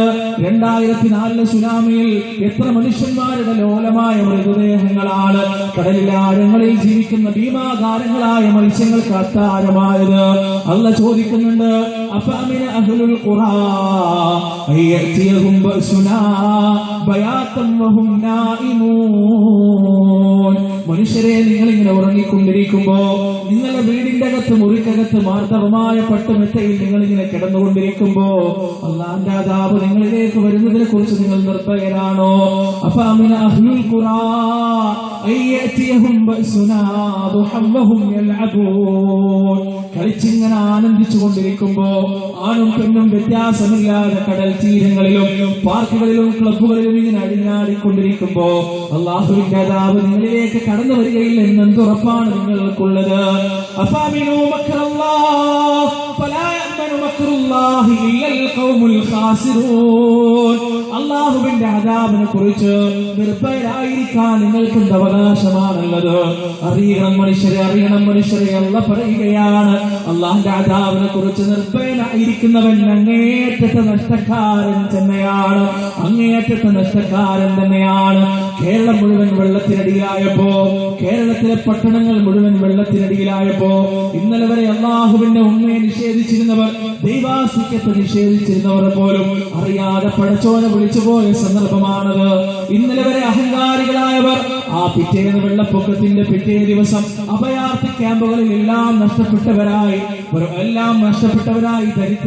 ദരിദ്രന്മാരായി മാറിയ അവസ്ഥയാണ് കേരളത്തിലുണ്ടായത്. ഒരുപാട് നഷ്ടങ്ങൾ സംഭവിച്ചു, ഒരുപാട് ദുരന്തങ്ങൾ സംഭവിച്ചു. വയനാട്ടിലൊക്കെ ഉരുൾപൊട്ടൽ നടന്ന് ഒരുപാട് സ്ഥലങ്ങൾ 25ഓളം വരുന്ന ഏക്കറ, അങ്ങനെ ഒരു സ്ഥലം അവിടെ ഉണ്ടായിരുന്നു എന്ന് ചോദിക്കുമാർ മൂടപ്പെടുകയുണ്ടായി. ഇന്നും വയനാട്ടിലേക്ക് നിങ്ങൾ പോകുമ്പോ, വൈത്തിരിയിൽ നിങ്ങൾ ചെയ്യാൽ വയനാട്ടിലേക്ക് നിങ്ങൾ പോകുകയാണെങ്കിൽ ആ വൈത്തിരി ബസ് സ്റ്റാൻഡിൽ നിന്ന് നിങ്ങൾ കാണണം, ആ വൈത്തിരി ബസ് സ്റ്റാൻഡിൽ ഇന്നും അല്ലാഹുവിന്റെ ശിക്ഷയുടെ ഓർമ്മയുണ്ട്, ദൈവത്തിന്റെ ശിക്ഷയുടെ ഓർമ്മയുണ്ട്. വലിയ കെട്ടിടം നിലംപതിച്ചിരിക്കുകയാണ്. ആ കെട്ടിടം അങ്ങനെ തന്നെ ഭൂമിയിലേക്ക് കണ്ടുപോയിരിക്കുകയാണ്.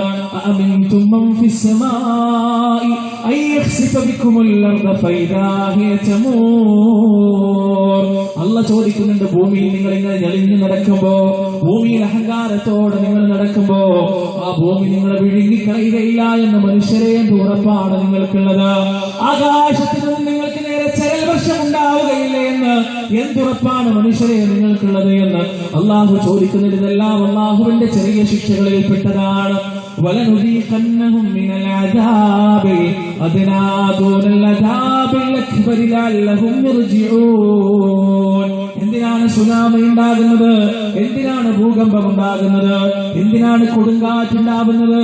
എന്തിനാണ് ചുഴലിക്കാറ്റുണ്ടാകുന്നത്? അല്ലാഹു മറുപടി പറയുകയാണ്, ലഅല്ലഹും യർജിഊൻ.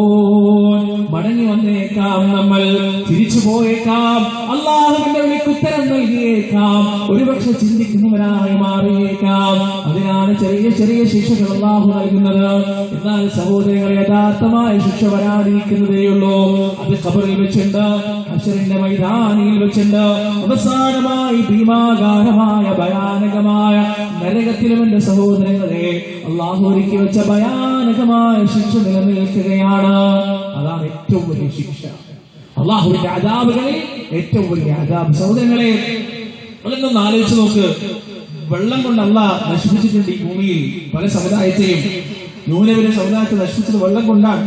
കാറ്റ് കൊണ്ട് നശിപ്പിച്ചിട്ടുണ്ട്, ആദ്യ സമുദായത്തെ നശിപ്പിച്ചത് കാറ്റ് കൊണ്ടാണ്. ശബ്ദം കൊണ്ട് നശിപ്പിച്ചിട്ടുണ്ട്, തമൂദ് ഗോത്രത്തെ നശിപ്പിച്ചത് ശബ്ദം കൊണ്ടാണ്. തീ കൊണ്ടൊരു സമുദായത്തെ അത് നശിപ്പിച്ചിട്ടില്ല. എന്താ കാരണം? ആ തീ കൊണ്ടുള്ള ശിക്ഷ അല്ലാഹു സുബ്ഹാനഹു വ തആല പരലോകത്തേക്ക് മാറ്റിവെച്ചതാണ്. സഹോദരങ്ങളെ, ഏറ്റവും ഭയാനകമായ ശിക്ഷയാണ്, ഏറ്റവും ഭയാനകമായ ശിക്ഷ. നിങ്ങൾക്കറിയോ, ഓരോ മരണത്തിനും ഓരോ കാരണമുണ്ട്. ഒരാളെ ആക്സിഡന്റ് സംഭവിച്ച് മരിക്കുമ്പോ അയാളെ ഡോക്ടർക്ക് കൊണ്ടുപോയി അയാൾ ഡെത്ത് കൺഫർമേഷന് ശേഷം ഡോക്ടറോട് ചോദിക്കാൻ എന്താണ് അയാളുടെ മരണ കാരണം. അപ്പൊ ഡോക്ടർ പറയും, ഇന്റേണൽ ഓർഗാൻസ് തകരാറായി, ഇന്റേണൽ ബ്ലീഡിംഗ് ആണ്, കരള് ചതഞ്ഞു പോയി, ഹൃദയം ചതഞ്ഞു പോയി, ലങ്സ് ജാമായി, ബ്ലഡ് ബ്ലീഡിംഗ് ആണ്, അമിതമായ രീതിയിൽ രക്തം പോയി. എന്തൊക്കെയാണ് ഡോക്ടർമാർ മരണകാരണം പറയുക. ഓരോ കാരണമായിരിക്കും മരണത്തിന്, അല്ലെ?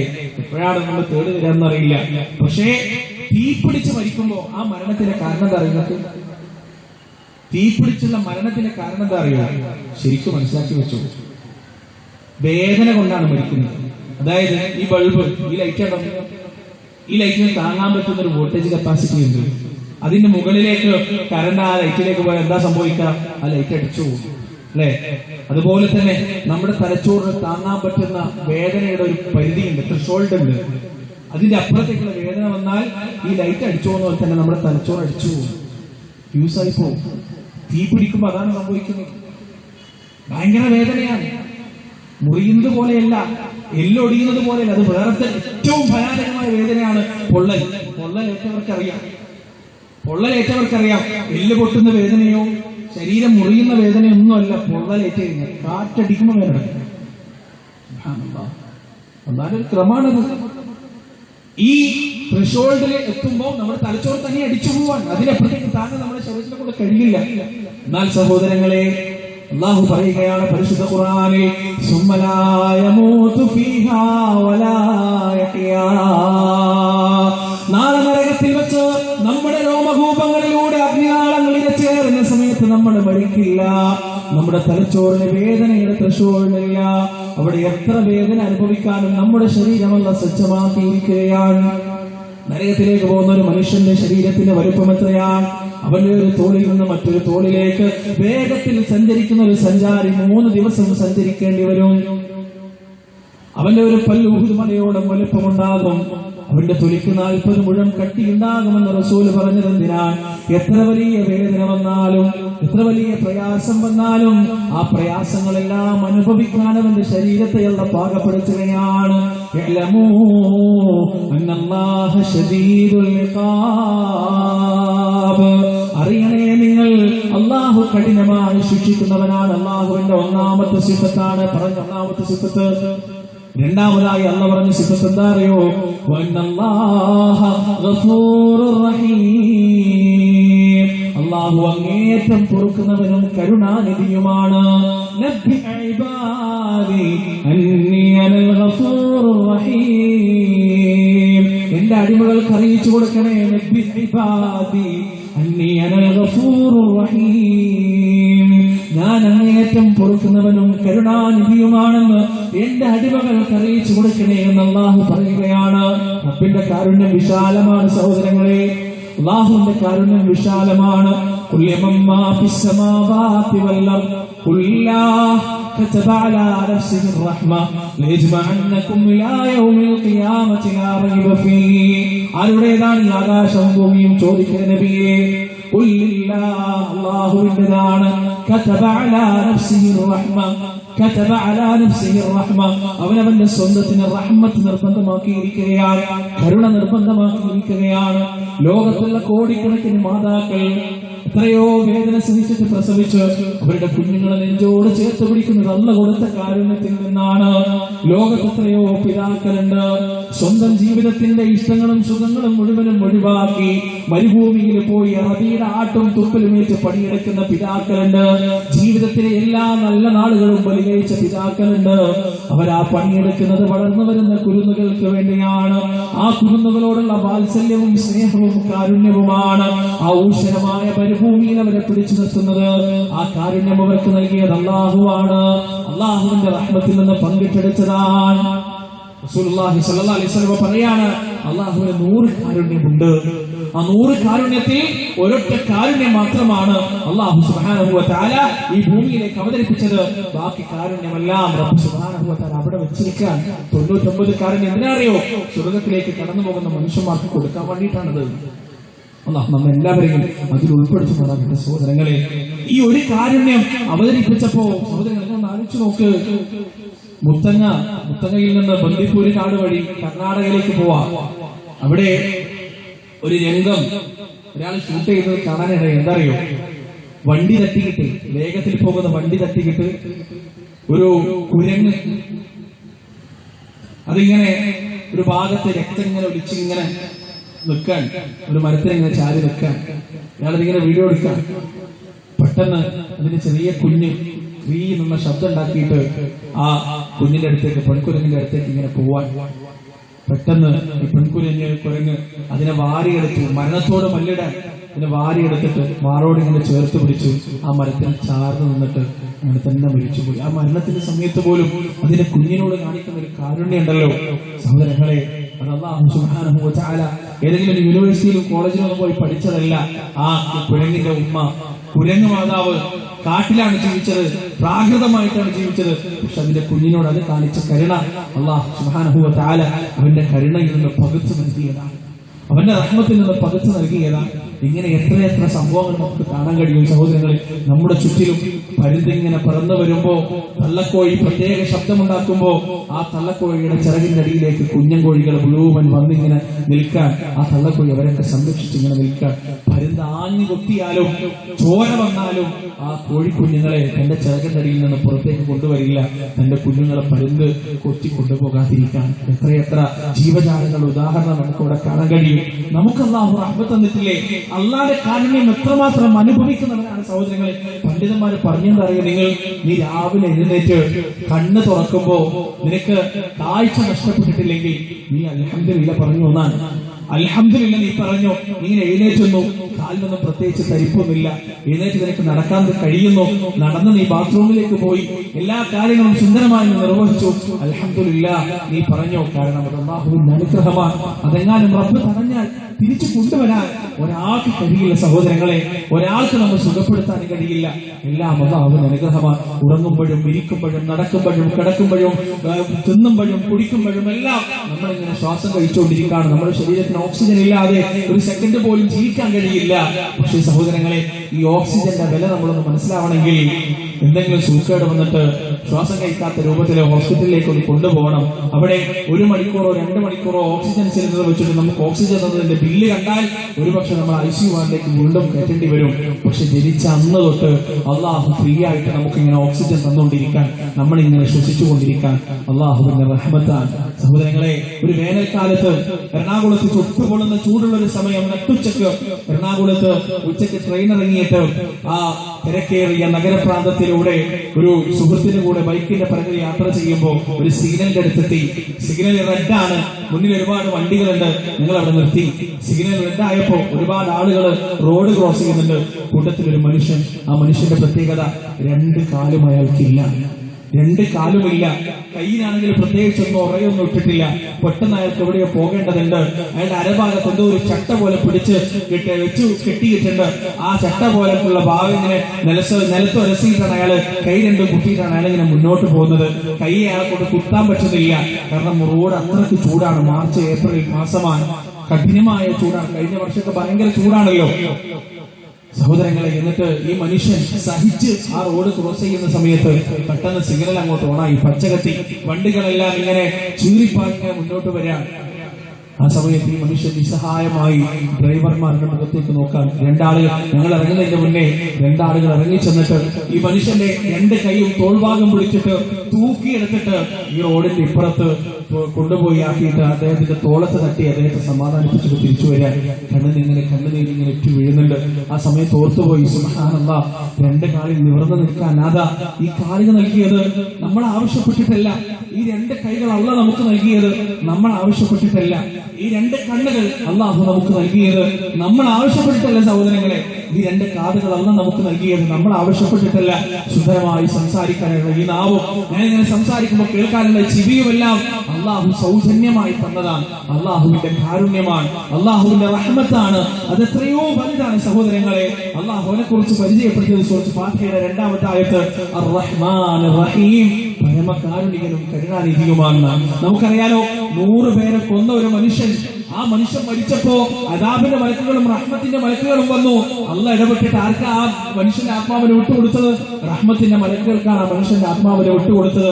സഹോദരങ്ങളെ, ഒരു മനുഷ്യൻ പാപങ്ങളെല്ലാം ചെയ്തിട്ട് അവസാനം റബ്ബിലേക്ക് തിരിച്ചു പോകുമ്പോ, അള്ളാഹുവിലേക്ക് പശ്ചാത്തപിക്കുമ്പോ, മരുഭൂമിയുടെ മധ്യത്തിൽ വെച്ച് തന്റെ വാഹനം നഷ്ടപ്പെട്ടു പോയ മനുഷ്യന് മരണത്തോട് മല്ലിട്ട് കിടക്കുമ്പോ ആ വാഹനം തിരിച്ചു കിട്ടിയാൽ എത്രമാത്രം മനസ്സിൽ സന്തോഷമുണ്ടാവോ, അതുപോലത്തെ സന്തോഷം അള്ളാഹുവിന്റെ മനസ്സിലുണ്ടാകുമെന്ന് പഠിപ്പിച്ച പരിശുദ്ധ മതമാണ് ഇസ്ലാം. അള്ളാഹുവിനെ കുറിച്ച് ഇസ്ലാമിന് പറയാനുള്ളതാണ്. റസൂലുള്ളാഹി സ്വല്ലല്ലാഹു അലൈഹി വസല്ലം എന്തിനാണ് അള്ളാഹിന്റെ കാരുണ്യത്തെ കുറിച്ച് ഇത്രയും സംസാരിച്ചത്? അറിയോ നിങ്ങൾക്ക്? അള്ളാഹിന്റെ കാരുണ്യത്തിൽ നമ്മുടെ വിഷയമായിട്ട് ഇതിന് ബന്ധമുണ്ടോ? പ്രാർത്ഥന അള്ളാഹുവിനോട് മാത്രം തീർച്ചയായും ബന്ധമുണ്ട്. ആ വിഷയത്തിലേക്കാണ് വരുന്നത്. ഇത്രയും കാരുണ്യമുള്ള റബ്ബ്, ഇത്രയും റഹ്മത്തുള്ള റബ്ബ്, ഇത്രയും അനുകമ്പയും വാത്സല്യവുമുള്ള റബ്ബ്, ലത്തീഫായ വദൂദായ റഹീമായ റഹ്മാനായ റബ്ബ് ഇവിടെ ഉണ്ടാകുമ്പോ, പ്രിയപ്പെട്ട സഹോദരങ്ങളെ, എന്തിനാണ് മൊയ്തീൻ ശൈഖിനെ വിളിക്കുന്നത്? എന്തിനാണ് മമ്പറത്ത് തങ്ങളെ വിളിക്കുന്നത്? എന്തിനാണ് അജ്മീറിലെ ഖോജയെ വിളിക്കുന്നത്? എന്തിനാണ് ഉള്ളാളത്ത് തങ്ങളെ വിളിക്കുന്നത്? എന്തിനാണ് ബദരീങ്ങളെ വിളിക്കുന്നത്, ഉഹദീങ്ങളെ വിളിക്കുന്നത്, സാലിഹീങ്ങളെ വിളിക്കുന്നത്, ശുഹദാക്കളെ വിളിക്കുന്നത്? അല്ലാഹനെ വിളിച്ചാ പോരെ? അലൈസല്ലാഹു ബികാഫിൻ അബ്ദാ, അല്ലാഹുവിന്റെ അടിമക്കവൻ മതിയായവനല്ലേ? പടച്ച റബ്ബിന്റെ അടിമക്കവൻ മതിയായവനല്ലേ? അല്ലാഹുവിന്റെ ചോദ്യമാണ്. നമ്മുടെ നാട്ടിലെ ചില ആളുകൾ പറയുകയാണ്, പടച്ചോനെ നീ മതിയായവനല്ല, നിന്നെ മാത്രം പോലെ ഞങ്ങൾക്ക് മൊയ്തീൻ ശൈഖിനെയും വേണം, നിന്നെ മാത്രം പോലെ ഞങ്ങൾക്ക് മമ്പർത്തങ്ങളെയും വേണം, നിന്നെ മാത്രം പോലെ ഞങ്ങൾക്ക് അജ്മീറിലെ ഖോജയെയും വേണം, നിന്നെ മാത്രം വിളിക്കാൻ ഞങ്ങൾ തയ്യാറല്ല നാഥാ. എന്റെ ശബ്ദം ശ്രവിക്കുന്ന ആളുകള്, കേൾക്കുന്ന ആളുകൾ ചിലപ്പോൾ വിചാരിക്കുന്നുണ്ടാവും, അല്ലാത്തവരോട് ദ്വാരക്കേ, അല്ലാത്തവരെ വിളിക്കേ, അങ്ങനെ കേരളത്തിൽ നടക്കുന്നുണ്ടോന്നാണ്. അപൂർവാളികൾ അങ്ങനെ ചിന്തിക്കുന്നുണ്ടാവും. അങ്ങനെ ചിന്തിക്കുന്ന ആൾക്ക് 3 തെളിവുകൾ ഞാൻ തരും. നിഷേധിക്കാൻ കഴിയാത്ത 3 തെളിവുകൾ. സഹോദരങ്ങളെ, 3 തെളിവ്, 3 മതിയല്ല, ഒരുപാടുണ്ട്. പക്ഷെ ഒരുപാടൊന്നും വിശദീകരിക്കാൻ നമുക്ക് സമയമില്ലല്ലോ. ശ്രദ്ധിച്ച് കേൾക്കണം. ഞാൻ ആ 3 പോയിന്റുകൾ വളരെ ശ്രദ്ധിച്ച് കേൾക്കണം. ഒന്നാമത്തത്, നമുക്ക് ഉഹുദ് യുദ്ധത്തിലേക്ക് വരാം. ഉഹുദ് യുദ്ധം ഇങ്ങനെ നടന്നുകൊണ്ടിരിക്കുമ്പോ റസൂലുള്ളാഹി സ്വല്ലല്ലാഹു അലൈഹി വസല്ലമ ജബൽ റുമാത്തിൽ 50ഓളം അമ്പെയ്ത്തുകാരെ നിർത്തിയത്. ഈ 50ഓളം അമ്പെയ്ത്തുകാർ റസൂലുള്ളാഹി സ്വല്ലല്ലാഹു അലൈഹി വസല്ലമയുടെ ഒരു വാക്ക് അനുസരിക്കുന്ന ഒരു ചെറിയ പിഴവ് സഹാബത്തിനെ പറ്റി. ഖാലിദ് ഇബ്നു വലീദിന്റെ നേതൃത്വത്തിലുള്ള സൈന്യം അതിലെ ഇരച്ചു കയറുകയും വളരെ ദയനീയമായ ഒരു പരാജയം മുസ്ലിം സമൂഹം ഏറ്റുവാങ്ങേണ്ടി വരികയും ചെയ്ത ഉഹുദ് യുദ്ധം. ആ ഉഹുദ് യുദ്ധത്തിൽ അബൂ സുഫിയാൻ ഒരു കുന്നിന്റെ മുകളിൽ കയറിയിട്ട് വിളിച്ചു പറഞ്ഞല്ലോ, മുഹമ്മദ് മരിച്ചിരിക്കുന്നു, മുഹമ്മദ് മരിച്ചിരിക്കുന്നു. സുബ്ഹാനല്ലാഹ്, അതൊക്കെ വല്ലാത്തൊരു രംഗാണ്. ആ ഉഹുദ് യുദ്ധത്തിൽ വല്ലാത്തൊരു രംഗമുണ്ടായിട്ടുണ്ട്. ആ രംഗം എന്താണെന്നറിയോ? യുദ്ധത്തെ കഴിഞ്ഞു, മുസ്ലിങ്ങളായ സഹാബികളായ ആളുകളുടെ, ഷഹീദായ മനുഷ്യരുടെ മയ്യിത്തുകൾക്കിടയിലൂടെ 2 ആളുകൾ ഇങ്ങനെ നടക്കാൻ, ഒരു സ്ത്രീയും ഒരു പുരുഷനും. സ്ത്രീ ആരാണെന്നറിയോ? അബൂ സുഫിയാന്റെ ഭാര്യ ഹിന്ദ്. പുരുഷൻ വഹ്ഷി എന്ന് പറയുന്ന ഹിന്ദിന്റെ അടിമ. ഈ 2 ആളുകൾ മയ്യിത്തായ ഷഹീദുകളുടെ ഇടയിലൂടെ അവരിങ്ങനെ നടക്കാൻ, അവർ തിരയുന്നത് മഹാനായ ഹംസത്ത് ഇബ്നു അബ്ദുൽ മുത്തലിബ് റളിയല്ലാഹു അൻഹുവിന്റെ മയ്യിത്താണ്. അവസാനം അവരത് കണ്ടെത്തിയപ്പോ ഹിന്ദ് ആർത്തട്ടഹസിച്ചു, ആർപ്പു വിളിച്ചു. അത് ഹിന്ദ് വഹ്ഷിയോട് പറഞ്ഞു, വഹ്ഷി, നമുക്ക് പ്രതികാരം ചെയ്യാൻ സമയമായി, നീ നിന്റെ കടാരയെടുക്ക്. വഹ്ഷി കടാരയെടുത്തു. ഹംസ റളിയല്ലാഹു അൻഹുവിന്റെ നെഞ്ചകത്തേക്ക് കുത്തി കയറ്റി, അതുപോലെ താഴേക്ക് വലിച്ചു. ആ ശരീരം പിളർന്നു. അതിന്റെ അകത്ത് നിന്ന് ചോരക്കിടയിലൂടെ കൈയിട്ടിട്ട് പച്ചക്കരള് പറിച്ചു വലിച്ചൂരിയെടുത്തു. എന്നിട്ട് ഹിന്ദ് തന്റെ വായിലേക്ക് കൊണ്ടുപോയി അത് കടിച്ച് ചവച്ചു തുപ്പി. എന്നിട്ട് മനുഷ്യൻ തീരാതെ ഹംസ റളിയല്ലാഹു അൻഹുവിന്റെ വിരലുകൾ മുറിച്ചെടുത്തു, കാൽവിരലുകൾ മുറിച്ചെടുത്തു, കണ്ണ് ചൂഴ്ന്നെടുത്തു, ചെവി മുറിച്ചെടുത്തു, നാവ് മുറിച്ചെടുത്തു, മാലയാക്കി കോർത്തിണക്കി, കഴുത്തിലെ കണിഞ്ഞു. ഉഹുദിന്റെ ഭൂമിയിൽ അവർ നൃത്തം ചെയ്യുകയുണ്ടായി. അത്രത്തോളം ക്രൂരതകൾ എല്ലാം റസൂലുള്ളാഹി സ്വല്ലല്ലാഹു അലൈഹി വസല്ലം കാണാൻ. ആരാണ് ഹംസ റളിയല്ലാഹു അൻഹു നിങ്ങൾക്കറിയോ? അദ്ദേഹം ഇസ്ലാം സ്വീകരിച്ച ചരിത്രം കൂടി ഒന്ന് അറിയണം. റസൂലുള്ളാഹി സ്വല്ലല്ലാഹു അലൈഹി വസല്ലം ഒരിക്കൽ കഅബാലയത്തിന്റെ അടുത്ത് ഇങ്ങനെ നിൽക്കുന്ന സമയത്ത് അബൂജഹൽ ഇങ്ങനെ വിറളി കൊണ്ടിട്ട് വരികയാണ്. എന്നിട്ട് ഒരു പാറക്കഷ്ണം എടുത്തിട്ട് റസൂലുള്ളാഹിന്റെ തലയിൽ ഒരൊറ്റ അടിയാണ്. പ്രവാചകൻ സല്ലല്ലാഹു അലൈഹി വസല്ലമയുടെ തലയിൽ നിന്ന് രക്തം ഇങ്ങനെ വരാൻ തുടങ്ങി. ഇതിങ്ങനെ കണ്ടുകൊണ്ട് നിൽക്കായിരുന്നു ഒരു അടിമ സ്ത്രീ. അവർക്ക് ഇത് തീരെ സഹിക്കാൻ കഴിഞ്ഞില്ല.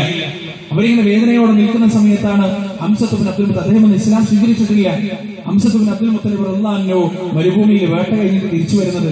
ഉഗ്രനായ ഒരു അമ്പെയ്ത്തുകാരനാണ് ഹംസ റളിയല്ലാഹു അൻഹു. ഈ ഹംസ റളിയല്ലാഹു അൻഹു കണ്ടപ്പോ ഈ അടിമപ്പെണ്ണ് പോയിട്ട് പറഞ്ഞു, വല്ലാത്ത കഷ്ടാണ് മുഹമ്മദിന്റെ കാര്യം. നിങ്ങളെപ്പോലെയുള്ള ധീരന്മാരായ ശൂരന്മാരായ ആളുകള് ഇളയപ്പന്മാരും മൂത്താപ്പന്മാരൊക്കെ ആയിട്ട് ഉണ്ടായിട്ട് ആ പാവം ഇങ്ങനെ ആക്രമിക്കപ്പെടുകയാണല്ലോ, ചോര ഒഴിച്ചിട്ട് അവിടെ ഇരിക്കുന്നുണ്ട്, ഒരാൾ പോലും സമാധാനിപ്പിക്കാനില്ലാതെ. ഇത് കേട്ടപ്പോ ഹംസ റളിയല്ലാഹുവിന്റെ സകല നിയന്ത്രണം തെറ്റിപ്പോയി. അദ്ദേഹം നേരെ കാബിന്റെ അടുത്തേക്ക് പോയി. അവിടെ ഇങ്ങനെ നിൽക്കാണ് അബൂജഹൽ. ഹംസ റളിയല്ലാഹു തന്റെ ആവനായിൽ നിന്ന് അമ്പെടുത്തു, വില്ലെടുത്തു. എന്നിട്ട് ഹംസ റളിയല്ലാഹുവിന്റെ അബൂജഹലിന്റെ തലക്ക് ഒറ്റയടി കൊടുത്തു. അബൂജഹലിന്റെ തലയും പൊട്ടി ചോര വരാൻ തുടങ്ങി. ഇത് ഹംസ റളിയല്ലാഹു അവിടെ വെച്ച് പറഞ്ഞു, ഞാനും ഇസ്ലാം സ്വീകരിച്ചു, നീ എന്താ ചെയ്യാൻ? എന്നെ കൊണ്ട് എന്താ ചെയ്യാൻ പറ്റുക? ഞാനും ഇസ്ലാം സ്വീകരിച്ചു. അതങ്ങനെയാണ്. പലപ്പോഴും പല അക്രമങ്ങളും നമുക്കറിയാലോ. കൊടിഞ്ഞിയിലെ ഫൈസലിന്റെ സംഭവം എനിക്കറിയാം. അദ്ദേഹത്തെ ഇസ്ലാമിന്റെ പേരിൽ കൊല ചെയ്യപ്പെട്ടപ്പോ ഒരു മതത്തിന്റെ അദ്ദേഹത്തിന്റെ ആവിഷ്കാര സ്വാതന്ത്ര്യമാണ് ഇന്ത്യ നൽകുന്ന സ്വാതന്ത്ര്യം. അത് അദ്ദേഹം ഉപയോഗിച്ചപ്പോ അദ്ദേഹത്തിന് കൊന്നു കളഞ്ഞു. ഫലം അദ്ദേഹത്തിന്റെ കുടുംബത്തിൽ പല ആളുകൾ ഇസ്ലാമിലേക്ക് കടന്നു വന്നു.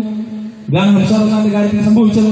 ആവശ്യമില്ലാതെ റസൂലിനെ ഉപദ്രവിച്ചപ്പോ ഹംസ റളിയല്ലാഹു ഇസ്ലാം സ്വീകരിച്ചു. പക്ഷെ പിന്നീട് അല്ലാഹു യഥാർത്ഥമായ വെളിച്ചം ഹംസ റളിയല്ലാഹുവിന്റെ ഹൃദയത്തിലേക്ക് ഇട്ടുകൊടുത്തു. എത്രത്തോളം അറിയോ? ബദറിന്റെ രണാങ്കണത്തിൽ റസൂലുള്ളാഹി സ്വല്ലല്ലാഹു അലൈഹി വസല്ലം ഇടവും വലവും നിന്നിട്ട് സംരക്ഷിച്ച ആളായിരുന്നു ഹംസത്ത് ഇബ്നു അബ്ദുൽ മുത്തലിബ് റളിയല്ലാഹു അൻഹു.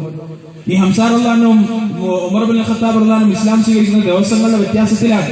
ഇവർ രണ്ടാളും ഇസ്ലാം സ്വീകരിച്ചപ്പോൾ മക്കയിൽ പരസ്യമായി ഇസ്ലാമിന്റെ പ്രഖ്യാപനമായിട്ട് മുസ്ലിങ്ങൾ ഇറങ്ങി. വല്ലാത്ത വിപ്ലവമായിരുന്നു. ആ ഹംസ റളിയല്ലാഹു അൻഹു കഷ്ടപ്പാടിന്റെയും പ്രയാസത്തിന്റെയും സമയത്ത് തനിക്ക് കൈത്താങ്ങായി നിന്ന ഹംസത്ത് ഇബ്നു അബ്ദുൽ മുത്തലിബ് റളിയല്ലാഹു അൻഹു അനുഭവിച്ച വേദനകളും യാതനകളും റസൂൽ ഇങ്ങനെ നേരിട്ട് ഇങ്ങനെ നോക്കി കാണാൻ. അറിയോ നിങ്ങൾക്ക് എത്ര വേദനയുണ്ട് ആ മനസ്സിന്? വർഷങ്ങൾ കഴിഞ്ഞു. മക്ക ഫത്ഹ് കഴിഞ്ഞു. ഒരു ദിവസം പ്രവാചകൻ സല്ലല്ലാഹു അലൈഹി വസല്ലം തന്റെ സദസ്സിൽ ഇങ്ങനെ ഇരിക്കുമ്പോ ഒരു മനുഷ്യൻ ഇങ്ങനെ വരാൻ, കറുത്തൊരു മനുഷ്യൻ, നല്ല നീളമുണ്ട്, എവിടെയോ കണ്ട് പരിചയമുണ്ട്.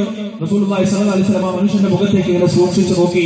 പെട്ടെന്ന് തന്നെ റസൂൽ മനസ്സിലായി അത് മറ്റാരുമല്ല, ഉഹുദിന്റെ രണാങ്കണത്തിൽ വർഷങ്ങൾക്ക് മുമ്പ് തന്റെ പ്രിയപ്പെട്ട ഇളയപ്പയുടെ നെഞ്ചകത്തേക്ക് കടാര കൊത്തിക്കയറ്റി ആ നെഞ്ചകത്തുനിന്ന് വയറ് പിളർന്ന് കരളും വൃക്കയും പറിച്ചെടുത്ത് യജമാനത്തേക്ക് കാഴ്ചവെച്ചു കൊടുത്ത പ്രിയപ്പെട്ട അബ്ദുൽ മുത്തലിബിന്റെ വിരലുകൾ ഓരോന്നായി മുറിച്ചെടുത്ത് മാലയാക്കി കോർത്തു കൊടുത്ത വഹ്ഷിയാണ് തന്റെ മുന്നിലേക്ക് കടന്നു വരുന്നത് എന്ന് റസൂലുള്ളാഹി സ്വല്ലല്ലാഹു അലൈഹി വസല്ലം ഒരു നിമിഷം തിരിച്ചറിഞ്ഞു.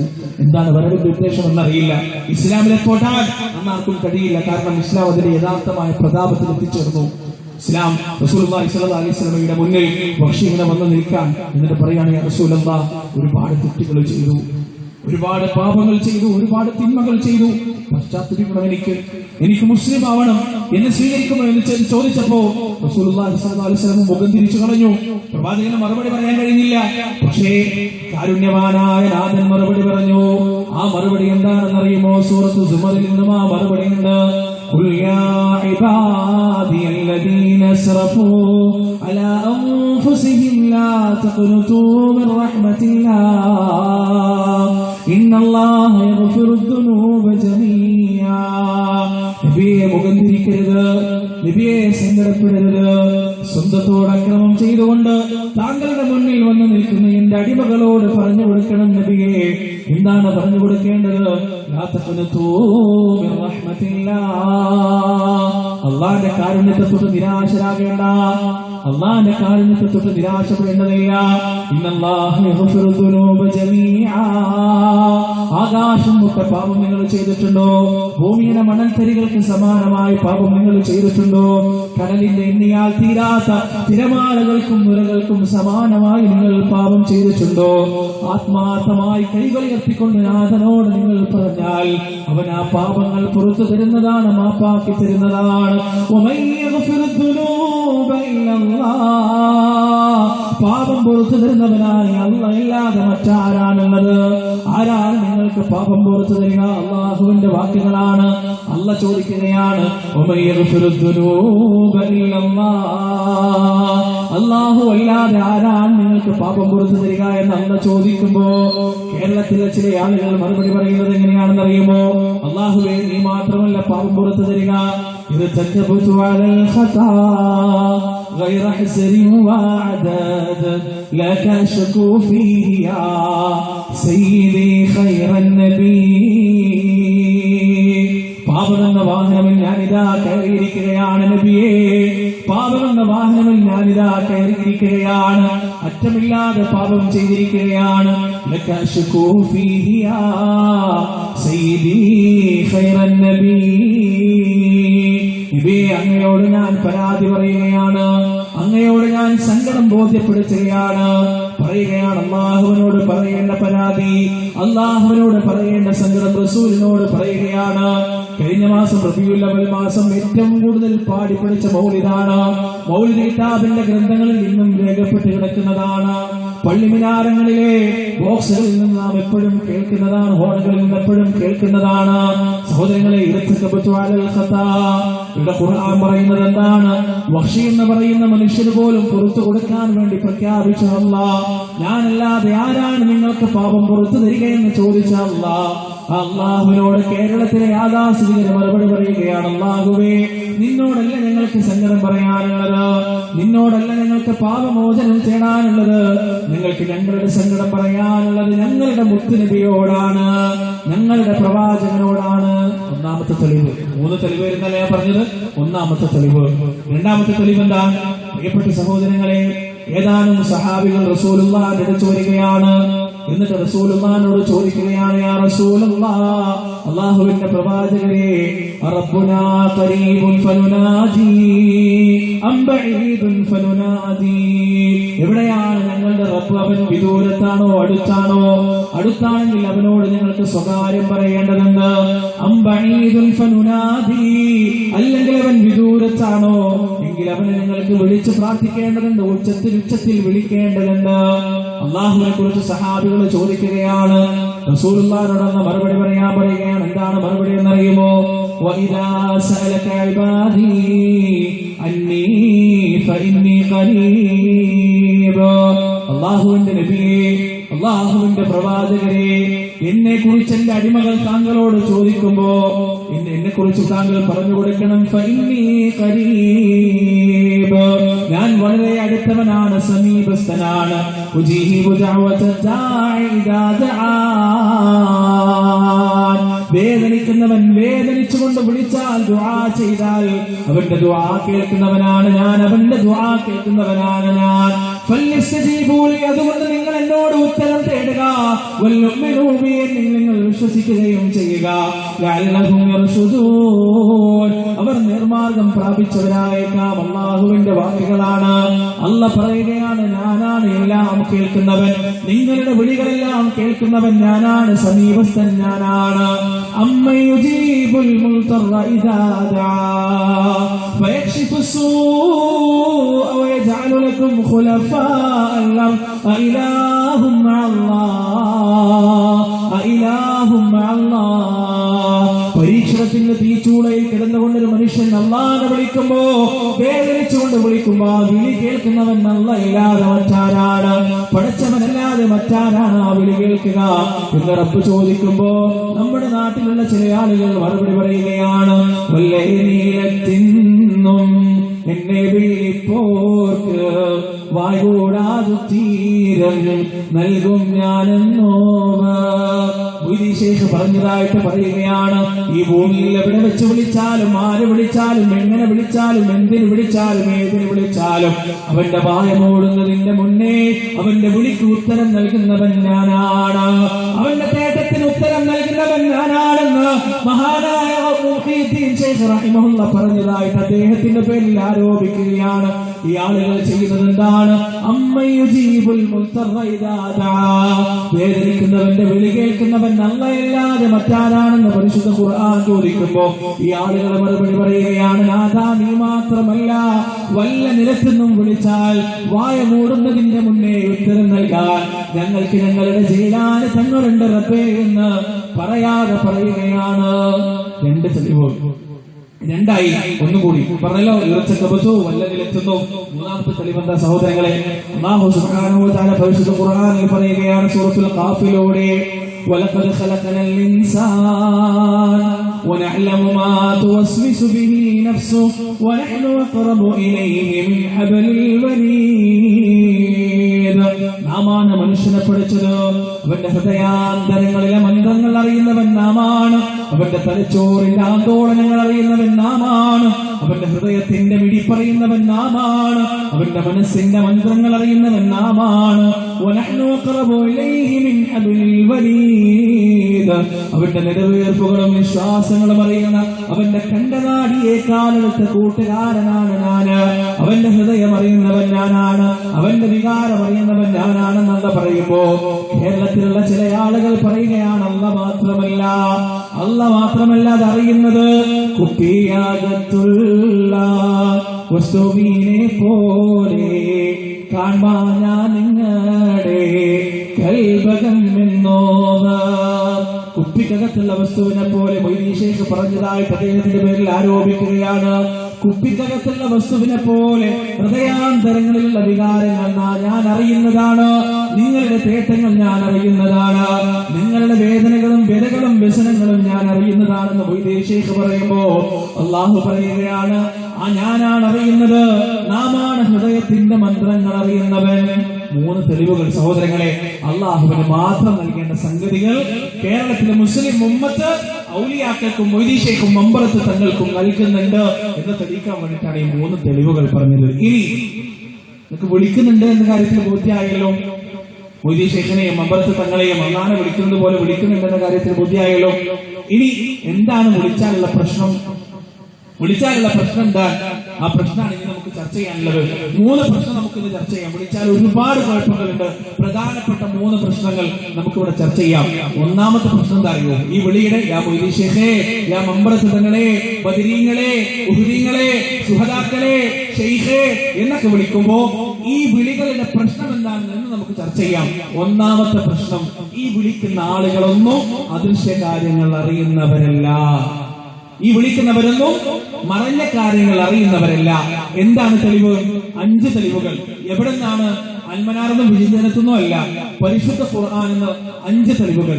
ഒന്നാമത്തെ തെളിവ്, മഹാനായ ഖലീലുല്ലാഹി ഇബ്രാഹിം അലൈഹിസ്സലാത്തു വസ്സലാം അഗ്നികുണ്ഡാരത്തിലേക്ക് വലിച്ചെറിയുമ്പോൾ പോലും തവക്കുലിന്റെ ഉദാത്തമായ പാഠം പഠിപ്പിച്ച ഖലീലുല്ലാഹി ഇബ്രാഹിം അലൈഹിസ്സലാത്തു വസ്സലാം തന്റെ ജീവിതം മുഴുവൻ അല്ലാഹുവിന്റെ മുന്നിൽ കീഴ്പ്പെട്ട് ലോകമാലോകർക്ക് മുഴുവനും ഉദാത്തമായ മാതൃക കാണിച്ചു കൊടുത്ത ഇബ്രാഹിം അലൈഹിസ്സലാത്തു വസ്സലാം, ഇബ്രാഹിം അലൈഹിസ്സലാത്തു വസ്സലാമിന്റെ വീട്ടിലേക്ക് 3 മലക്കുകൾ വരികയാണ്. അതിലൊരാൾ ജിബ്രീൽ അലൈഹിസ്സലാത്തു വസ്സലാമാണ്. ജിബ്രീൽ അടക്കമുള്ള 3 മലക്കുകൾ ഇബ്രാഹിം നബിയുടെ വീട്ടിൽ വന്നപ്പോ കടന്നു വന്ന ആഗതരെ, അതിഥികളെ ബഹുമാനിക്കുന്നതിന്, ആദരിക്കുന്നതിന് വേണ്ടി തന്റെ വീടിന്റെ പിന്നാമ്പുറത്തേക്ക് പോയി ഒരു മൂരിക്കുട്ടിയെ അറുത്തുകൊണ്ട് ആ മൂരിക്കുട്ടിയെ ഇറച്ചി പാകം ചെയ്തുകൊണ്ട് ഈ മലക്കുകളുടെ മുന്നിലേക്ക് കൊണ്ടുവന്ന് കൊടുക്കുകയാണ് മഹാനായ ഇബ്രാഹിം നബി അലൈഹിസ്സലാത്തു വസ്സലാം. എന്താ അതിന്റെ കാരണം? വന്നത് മലക്കുകളാണെന്ന് തിരിച്ചറിയാൻ ഇബ്രാഹിം നബിക്ക് കഴിഞ്ഞിട്ടില്ല. തന്റെ മുന്നിലിരിക്കുന്ന അല്ലാഹുവിന്റെ മലക്കുകളാണെന്ന് തിരിച്ചറിയാൻ ഖലീലുല്ലാഹി ഇബ്രാഹിം അലൈഹിസ്സലാത്തു വസ്സലാമിന് കഴിഞ്ഞിട്ടില്ല. അദൃശ്യകാര്യങ്ങൾ അറിയാനുള്ള കഴിവ് ഇബ്രാഹിം നബിക്ക് പോലും അല്ലാഹു കൊടുത്തിട്ടില്ല. ആ മലക്കുകളെ പറഞ്ഞപ്പോഴാണ് ഇബ്രാഹിം നബിക്ക് മനസ്സിലായത് മലക്കുകളാണെന്ന്. എന്തിനാണ് ആ മലക്കുകൾ വന്നതെന്ന് തിരിച്ചറിയാൻ ഇബ്രാഹിം നബിക്ക് കഴിഞ്ഞിട്ടില്ല. ആ മലക്കുകൾ പറഞ്ഞു കൊടുക്കുകയാണ്, ഇസ്ഹാഖ് എന്ന് പറയുന്ന ഒരു പുത്രന്റെ ജനനത്തിന്റെ സന്തോഷ വാർത്ത അറിയിക്കാൻ, യൂത്തിന്റെ സമുദായത്തിൽ ശിക്ഷ നടപ്പാക്കുവാൻ വേണ്ടിയാണ് ഞങ്ങൾ വന്നത് എന്ന് ആ മലക്കുകൾ പറഞ്ഞു കൊടുത്തപ്പോൾ മാത്രമാണ് ഇബ്രാഹിം അലൈഹിസ്സലാത്തു വസ്സലാമിന് വന്നത് മലക്കുകളാണ്. ആ മലക്കുകളുടെ ഉദ്ദേശം എന്താണെന്ന് മനസ്സിലായത്. ഒന്നാമത്തെ തെളിവ്. രണ്ടാമത്തെ തെളിവ്, മഹാനായ യാക്കൂബ് നബി അലൈഹിസ്സലാത്തു വസ്സലാം അല്ലാഹുവിന്റെ നബിയാണ്, പ്രവാചകനാണ്. ഈ യാക്കൂബ് നബിയുടെ മുന്നിൽ വന്നു നിന്നുകൊണ്ട് 10 മക്കൾ പറയുകയാണ്, ഉപ്പാ, നിങ്ങളുടെ പ്രിയപ്പെട്ട മകനായ യൂസുഫിനെ രാവിലെ നിങ്ങൾ ഇറങ്ങുമ്പോൾ ഞങ്ങളുടെ കൂടെ പറഞ്ഞയക്കണേ. എന്തിനു വേണ്ടിയാണ്? അപായപ്പെടുത്താനാണ്. അപായപ്പെടുത്താനുള്ള ഉദ്ദേശത്തോടെയാണ് തന്റെ മുന്നിൽ ഇരിക്കുന്ന മക്കൾ തന്നോട് സംസാരിക്കുന്നതെന്ന് തിരിച്ചറിയാൻ മഹാനായ യാക്കൂബ് നബി അലൈഹിസ്സലാത്തു വസ്സലാമിന് കഴിഞ്ഞില്ല. കുപ്പിയകത്തുള്ള വസ്തുവിനെ പോലെ സ്വന്തം മക്കളുടെ ഹൃദയം പോലും കാണാൻ യാക്കൂബ് നബി അലൈഹിസ്സലാത്തു വസ്സലാമിന് സാധിച്ചില്ല. മാത്രമല്ല, യൂസുഫ് നബിയെ പൊട്ടക്കിണറ്റിനിട്ട് കൊണ്ട് തിരിച്ചു വന്ന മക്കൾ അദ്ദേഹത്തിന്റെ കുപ്പായത്തില് ഒരാടിന്റെ രക്തം പുരട്ടിക്കൊണ്ട് ചെന്നായ വിളിച്ചിരിക്കുന്നു, വാപ്പ, പ്രിയപ്പെട്ട താങ്കളുടെ മകനെ എന്ന് പറഞ്ഞപ്പോ ആ പ്രിയപ്പെട്ട തന്റെ മകൻ യൂസുഫ് ഈജിപ്തിന്റെ അടിമച്ചന്തയിൽ തുച്ഛമായ വിലക്ക് വിൽക്കപ്പെടുകയായിരുന്നു.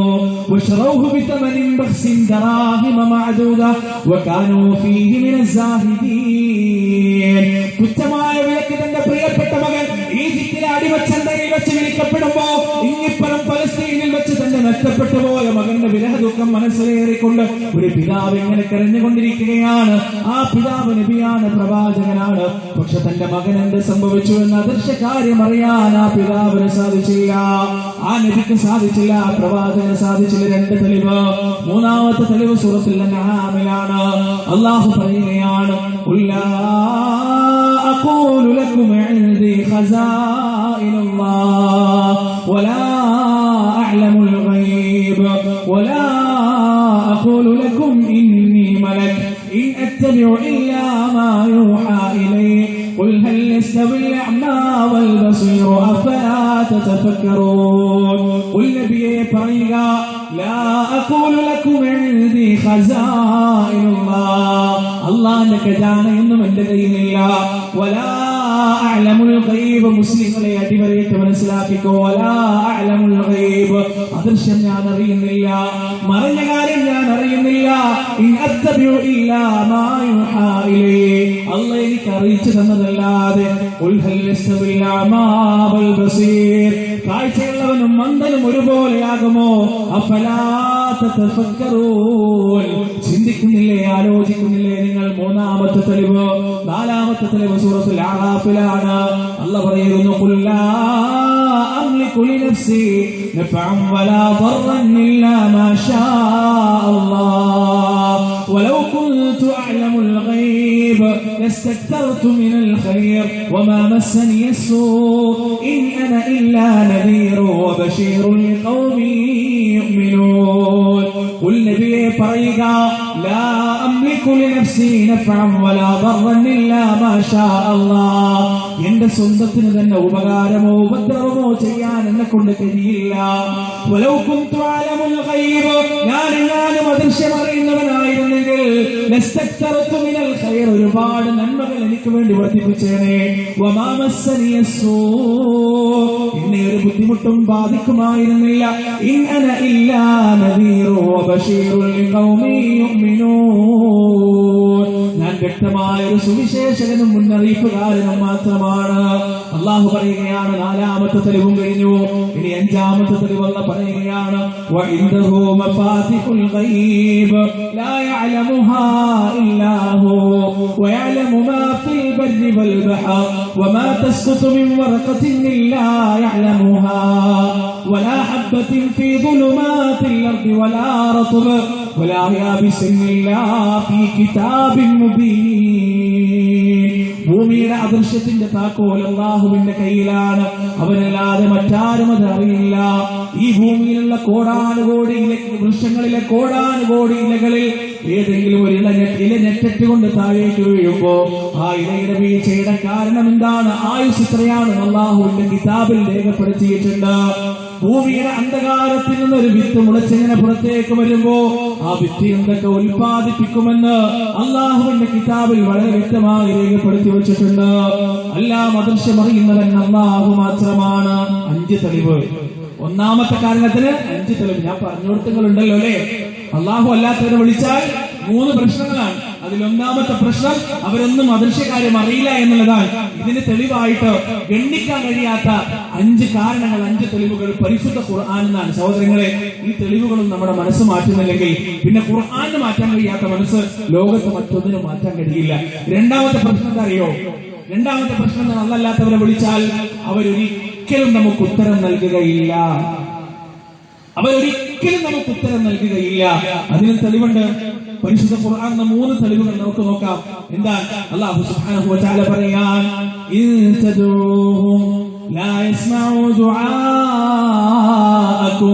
വലൗ സമിഉ മസ്തജാബു ലക്കും വയൗമൽ ഖിയാമത്തി യക്ഫുറൂന ബിശിർകികും വലാ യുനബ്ബിഉക മിസ്ലു ഖബീർ. ഇൻ തദൂഹും, നിങ്ങൾ അവരെ വിളിച്ചാൽ, ആരെ വിളിച്ചാൽ, മൊയ്തീൻ ശൈഖിനെ വിളിച്ചാൽ, മമ്പറസിതങ്ങളെ വിളിച്ചാൽ, അജ്മീറിലെ ഖോജയെ വിളിച്ചാൽ, ബദരീങ്ങളെ വിളിച്ചാൽ, ശുഹദാക്കളെ വിളിച്ചാൽ, ലാ യസ്മഉ ദുആഅകും, നിങ്ങളുടെ വിളി അവരെ കേൾക്കുകയില്ല. വലൗ സമിഉ, എണ്ണനെ മണ്ണനെ വാദപ്രതിവാദങ്ങൾ നടത്തി പരിശുദ്ധ ഖുർആനിന്റെ ആയത്തുകൾ ദുർവ്യാഖ്യാനം ചെയ്ത് കേൾക്കുമെന്ന് നിങ്ങൾ സ്ഥാപിച്ചാൽ തന്നെയും മസ്തജാബു ലക്കും, അവർ നിങ്ങൾക്ക് ഉത്തരം നൽകുകയില്ല.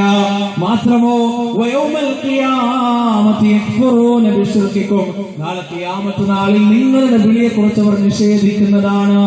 മൊയ്തീൻ ശൈഖിന്റെ മുരീദായി 60 വയസ്സ് വരെ ജീവിച്ച ഖാദറാക്ക നാളെ പരലോകത്ത് മഹ്ശറയിൽ വെച്ച് മൊയ്തീൻ ശൈഖിനെ കാണുകയാണ്. എന്നിട്ട് മൊയ്തീൻ ശൈഖിനോട് പറയുകയാണ്, ശൈഖേ, 60 വയസ്സ് വരെ അങ്ങയുടെ മുരീദായിരുന്നു, അങ്ങയുടെ സിൽസിലയായിരുന്നു, അങ്ങയുടെ തരീഖത്തിലാണ് ഞാൻ ജീവിച്ചതെന്ന് പറയുമ്പോ മൊയ്തീൻ ശൈഖിന്റെ മറുപടി എന്താണ്? എന്റെ തരീഖത്തോ മോനെ, ഏതാണ് എന്റെ തരീഖത്ത്? എന്റെ തരീഖത്ത് റസൂലുള്ളാഹിന്റെ തരീഖത്തായിരുന്നു, പരിശുദ്ധ ഖുർആനായിരുന്നു എന്റെ തരീഖത്ത്. ഞാൻ സ്വന്തമായിട്ടൊരു തരീഖത്ത് ഉണ്ടാക്കിയിട്ടില്ല.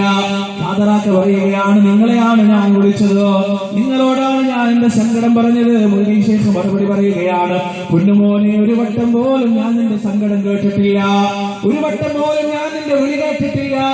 ഖാദറാക്ക ചോദിക്കുകയാണ്, ശൈഖേ, നിങ്ങളല്ലേ പറഞ്ഞത് വല്ല നിലത്തുനിന്നും എന്നെ വിളിച്ചാൽ വായ മൂടുന്നതിന്റെ മുന്നേ ഉത്തരം നൽകുമെന്ന് നിങ്ങളല്ലേ പറഞ്ഞത്? മൊയ്തീൻ ശൈഖ് പറയുകയാണ്, വല്ലാഹി സത്യം, ഞാനത് പറഞ്ഞിട്ടില്ല, അതിന്റെ പേരിൽ ആരോപിച്ചതാണ്. വയൗമൽ ഖിയാമത്തി യക്ഫുറൂന ബിശിർകികും, വിളിച്ച ശൈഖുമാരും സുഹദാക്കളുമെല്ലാം നാളെ മഹ്ശറയിൽ വെച്ച് ആ വിളിയെ തൊട്ട് നിഷേധിക്കുകയാണ്, അറിയില്ല എന്ന് പറയുകയാണ്. ഒന്നാമത്തെ തെളിവ്. രണ്ടാമത്തെ തെളിവ് പരിശുദ്ധ ഖുർആനിൽ സൂറത്തുൽ അറാഫിൽ അല്ലാഹു പറയുന്നു, ഇന്നല്ലദീന തദ്ഊന മിൻ ദൂനില്ലാഹി ഇബാദുൻ അംസാലുകും ഫദ്ഊഹും ഫൽയസ്തജീബൂ ലക്കും ഇൻ കുൻതും സാദിഖീൻ. അല്ലാഹ് അല്ലാത്തവരെ വിളിക്കുന്നവരെ നിങ്ങൾ വിളിക്കുന്നത് നിങ്ങളെപ്പോലെയുള്ള അടിമകളെ മാത്രമാണ്. നിങ്ങളെപ്പോലെ കാലുകൊണ്ട് നടക്കുന്ന, കൈകൊണ്ട് പ്രവർത്തിക്കുന്ന, കണ്ണുകൊണ്ട് കാണുന്ന, ചെവി കൊണ്ട് കേൾക്കുന്ന, കഴിക്കുന്ന, കുടിക്കുന്ന, ഇരിക്കുന്ന, നടക്കുന്ന, ഉറങ്ങുന്ന, ചാബല്യങ്ങളുള്ള, തൂക്കങ്ങളുള്ള, സന്താപവും സന്തോഷവുമുള്ള നിങ്ങളെപ്പോലെയുള്ള അടിമകളെ മാത്രമാണ് നിങ്ങൾ വിളിക്കുന്നത്. ഫദ്ഉഹും, നിങ്ങൾ അവരെ വിളിക്കുക. ഫല്യസ്തജീബൂ ലക്കും ഇൻ കുൻതും സാദിഖീൻ, ഞാനൊന്ന് കാണട്ടെ നിങ്ങൾ സത്യവാൻമാരാണെങ്കിൽ അവർ നിങ്ങൾക്ക് മറുപടി നൽകുന്നത് ഞാനൊന്ന് കാണട്ടെ എന്ന് അല്ലാഹുവിന്റെ വെല്ലുവിളിയാണ്. ഒരിക്കലും തന്നെ അവർ നമുക്ക് മറുപടി നൽകുകയില്ല, മരിച്ചവർക്ക് മറുപടി നൽകാൻ കഴിയുകയില്ല. രണ്ടാമത്തെ തെളിവ്, മൂന്നാമത്തെ തെളിവ് സൂറത്തുൽ അഹ്ഖാഫിലൂടെ അല്ലാഹു പറയുകയാണ്. ഇത് വളരെ ഗൗരവകരമായ ഒരു ആയത്താണ്. അല്ലാഹു പറയുന്നു, വമൻ അദല്ലു മിമ്മൻ യദ്ഉ മിൻ ദൂനില്ലാഹി മൻ ലാ യസ്തജീബു ലഹു ഇലാ യൗമിൽ ഖിയാമ വഹും അൻ ദുആഇഹിം ഗാഫിലൂൻ. എന്റെ ശബ്ദം ശ്രവിക്കുന്നവരെ, എന്റെ ശബ്ദം കേൾക്കുന്നവരെ, ഈ ആയത്ത് നിങ്ങളുടെ ഹൃദയത്തിലേക്ക് കടന്നിട്ടില്ലെങ്കിൽ നിങ്ങൾ നഷ്ടക്കാരാണ്.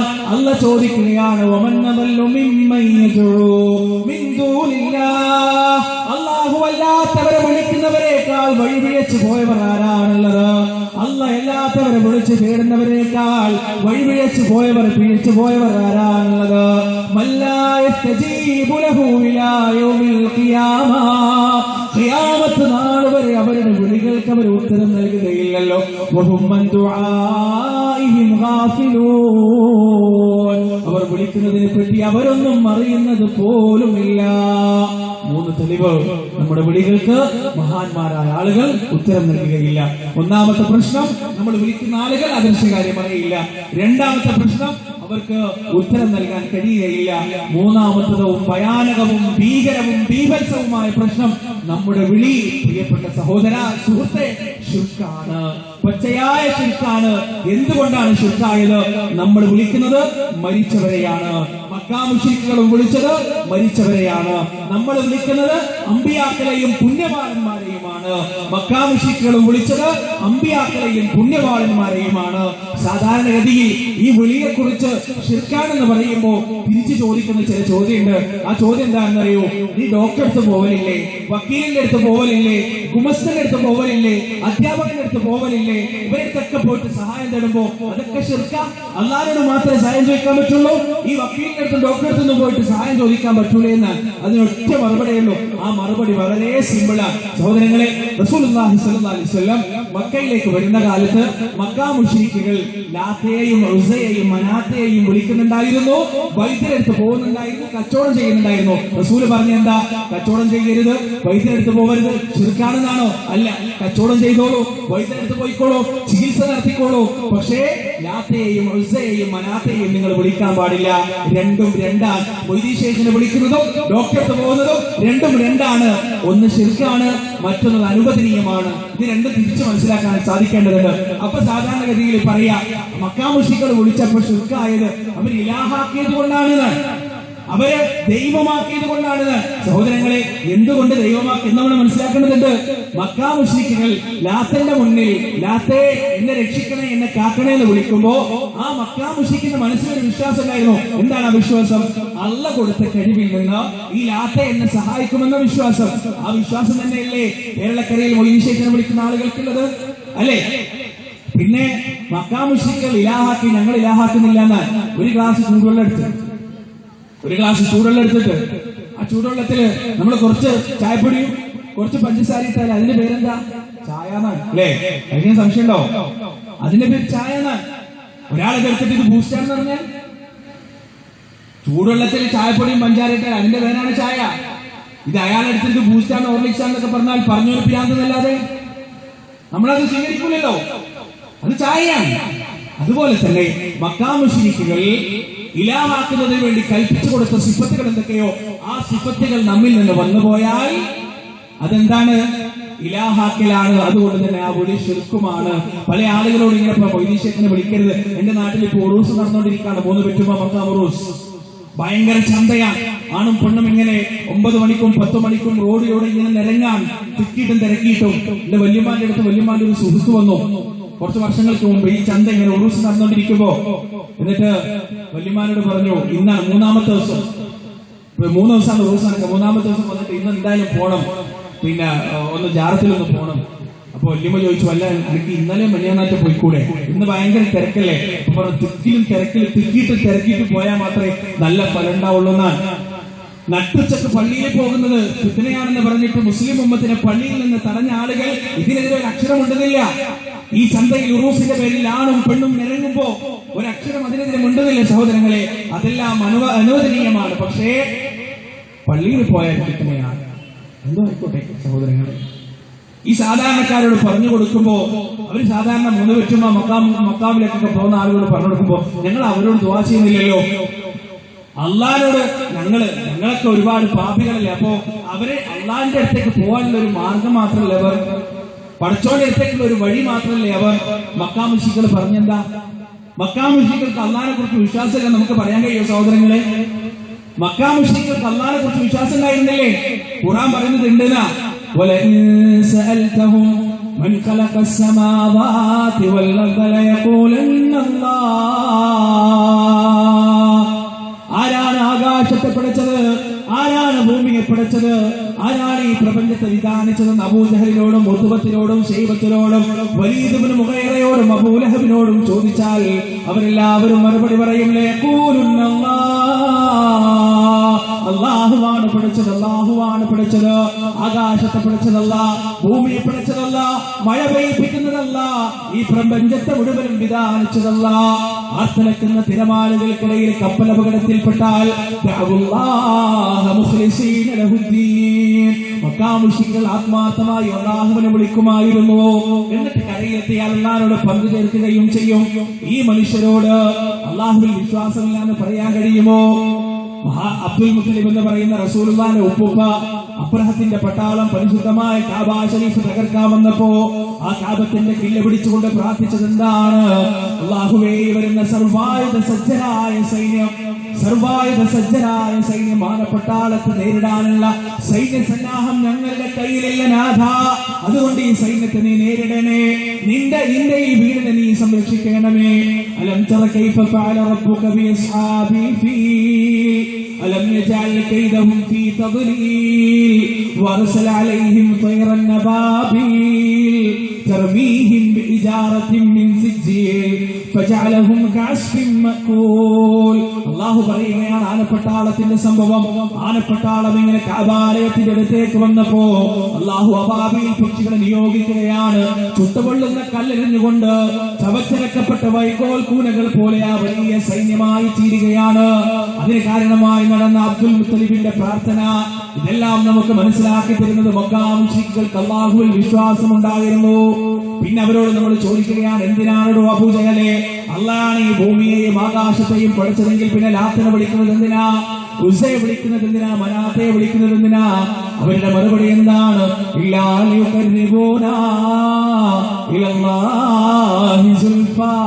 സൂറത്ത് സുമറിന്റെ 2-ാമത്തെ ആയത്താണ്. അല്ലാഹുവിലേക്ക് ഒരു അടുപ്പം അടുപ്പിക്കുവാൻ വേണ്ടിയല്ലാതെ പച്ചയായി ഖുർആനിലുള്ളതാണ് സഹോദരങ്ങളെ. സൂറത്ത് സമറിന്റെ 2-ാമത്തെയും 3-ാമത്തെയും ആയത്തുകൾ എന്റെ വാക്കുകൾ കേൾക്കുന്ന ഓരോ മുസ്ലിമും ഒന്ന് മറിച്ചു നോക്കണേ. നമ്മൾ ഇന്ന് പറയുന്നില്ലേ, ഞാൻ മൊയ്‌ലി ശൈഖിനെ വിളിക്കുന്നത് അല്ലാഹുവിലേക്ക് അടുപ്പിക്കാനാണ്, ഞാൻ മമ്പറത്ത് തങ്ങളെ വിളിക്കുന്നത് അല്ലാഹുവിലേക്ക് അടുപ്പിക്കാനാണ്, ഞാൻ അജ്മീറിലെ ഖോജയെ വിളിക്കുന്നത് അല്ലാഹുവിലേക്ക് അടുപ്പിക്കാനാണ്.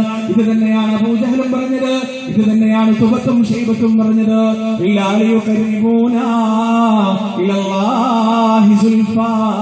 ഞങ്ങളത് ആരാധിക്കുന്നില്ല, അല്ലാഹുവിലേക്ക് ഒരടുപ്പം അടുപ്പിക്കുവാൻ വേണ്ടിയല്ലാതെ ഞങ്ങൾ അവരെ ആരാധിക്കുന്നില്ല.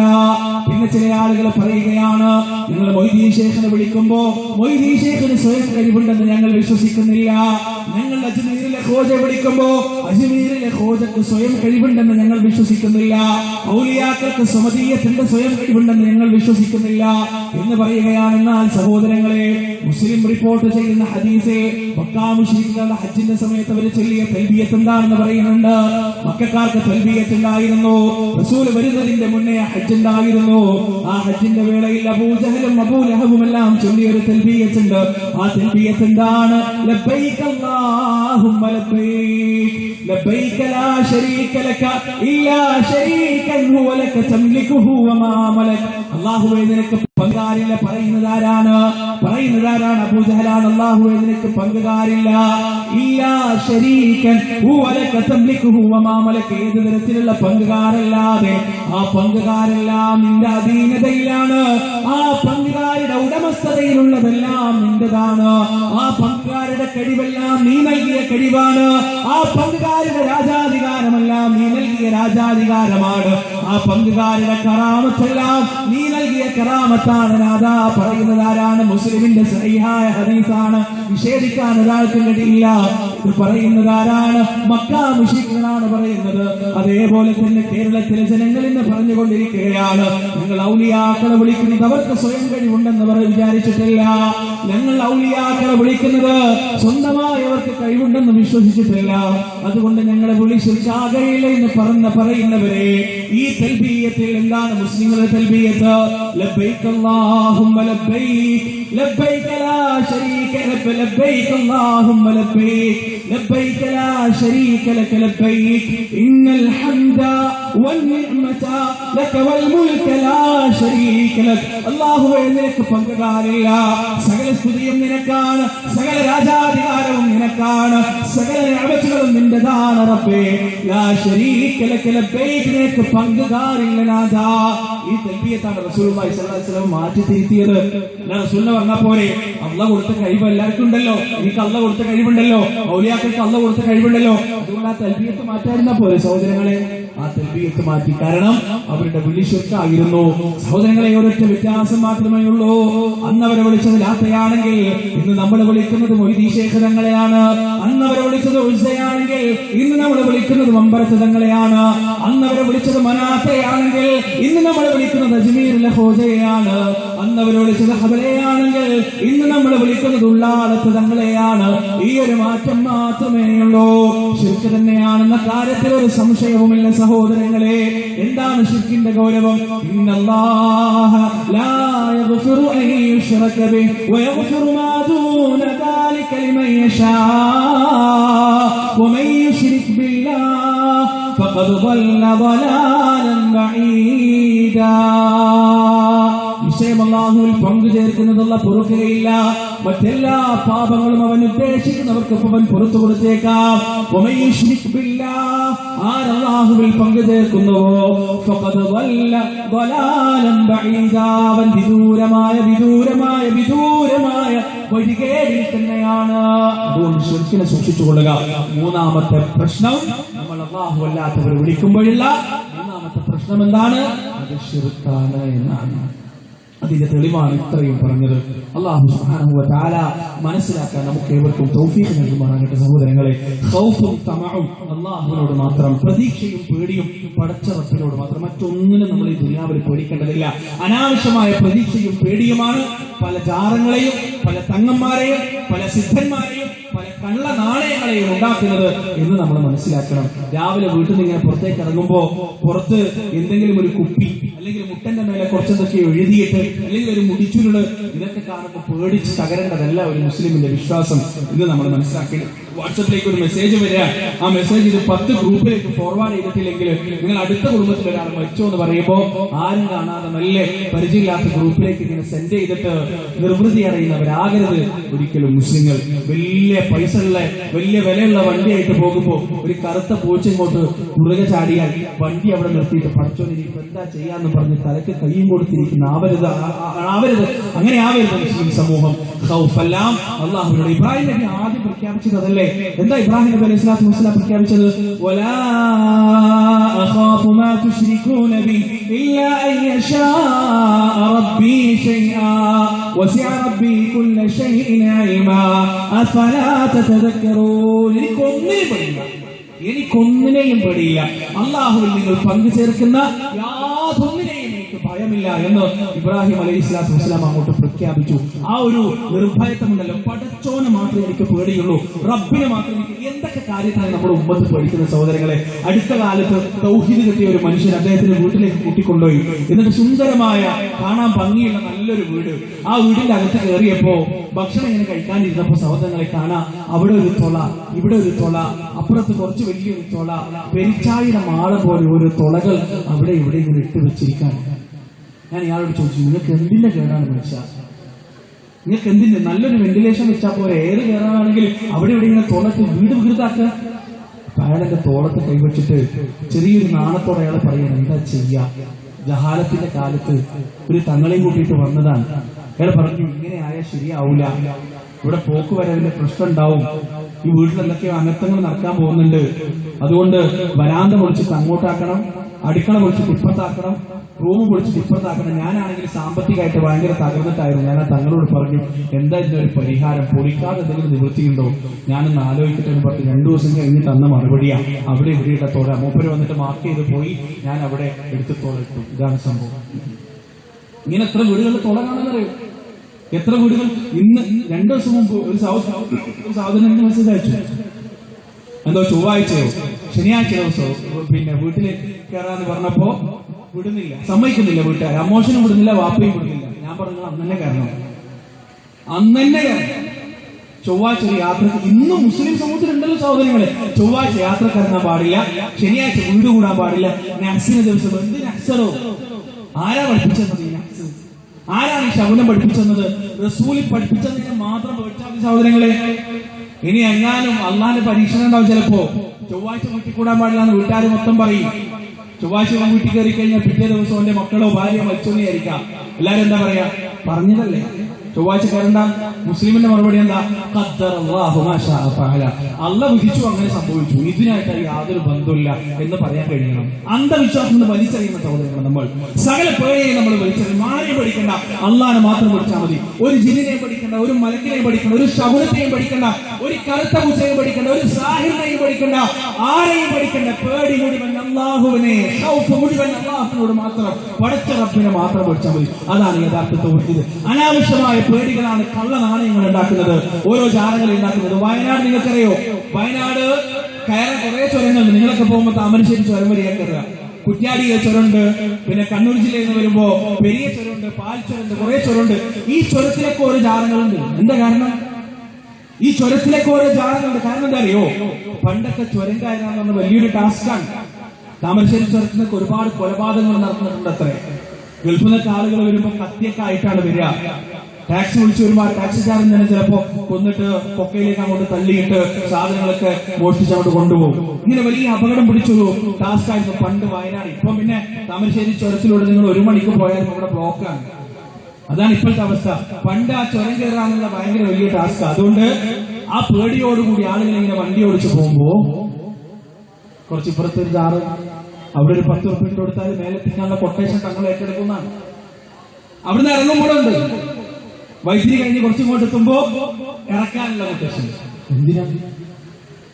ഒരു മുസ്ലിം വണ്ടി ഓടിച്ചിങ്ങനെ പോവാൻ ചുരത്താനാകുമ്പോ 5 പൈസ കൊണ്ട് ചെലവില്ല. അറിയോ? 5 നയാ പൈസ കൊണ്ട് ചെലവില്ല. ആ പൈസ ഏതെങ്കിലും പാവപ്പെട്ടവനോ യതീമിനോ കൊടുത്താൽ അള്ളാഹു കൂലി കിട്ടും. ഓനെന്താ പറയാ?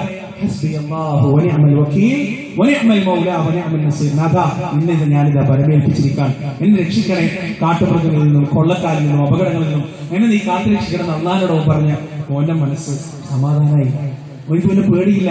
അതാണ് തൗഹീദിന്റെ ഗുണ സഹോദരങ്ങളെ. ഖൗഫ് മുഴുവൻ അള്ളാഹിനോട് മാത്രം, തമാഅ മുഴുവൻ അള്ളാഹിനോട് മാത്രം, പ്രതീക്ഷ മുഴുവൻ അള്ളാഹിനോട് മാത്രം, അള്ളാഹുവിൽ മാത്രം പ്രതീക്ഷിക്കാം. വേറെ ആരിലും ഒരു പ്രതീക്ഷയും വേണ്ട, ഒരു പ്രതീക്ഷയും വേണ്ട. അങ്ങനെ ഇപ്പൊ പണ്ട് ഞാൻ ഈ ഏരിയയിൽ തന്നെ ഒരുപാട് പ്രസിദ്ധങ്ങൾ ഞാൻ പറഞ്ഞിട്ടുണ്ട്. ബോംബെയിലെ ഒരു പ്രസിദ്ധമായ ഒരു ജാറത്തിന്റെ ഓരത്തുള്ള ബീച്ചിൽ, ആ ബീച്ചിലെ വെള്ളത്തിന് മധുരം കൂടിയപ്പോ ആളുകളൊക്കെ പറഞ്ഞ ബീച്ചിലെ ഔലിയപ്പാപ്പാന്റെ കറാമത്ത് കൊണ്ട് വെള്ളത്തിന് മധുരം കൂടിയതാണ്. യാക്കോബ് വന്നിട്ട് കുടി തുടങ്ങി. അങ്ങനെയാണല്ലോ, വലിച്ചു കുടിക്കാൻ തുടങ്ങി. അവസാനം വാട്ടർ അതോറിറ്റി ഒന്ന് ചെക്ക് ചെയ്തു. വെള്ളത്തിന്റെ മാലിന്യത്തിന്റെ അളവ് കൂടിയിട്ട് ഉപ്പ് രസം നശിച്ചിട്ട് മധുരായതാണ്.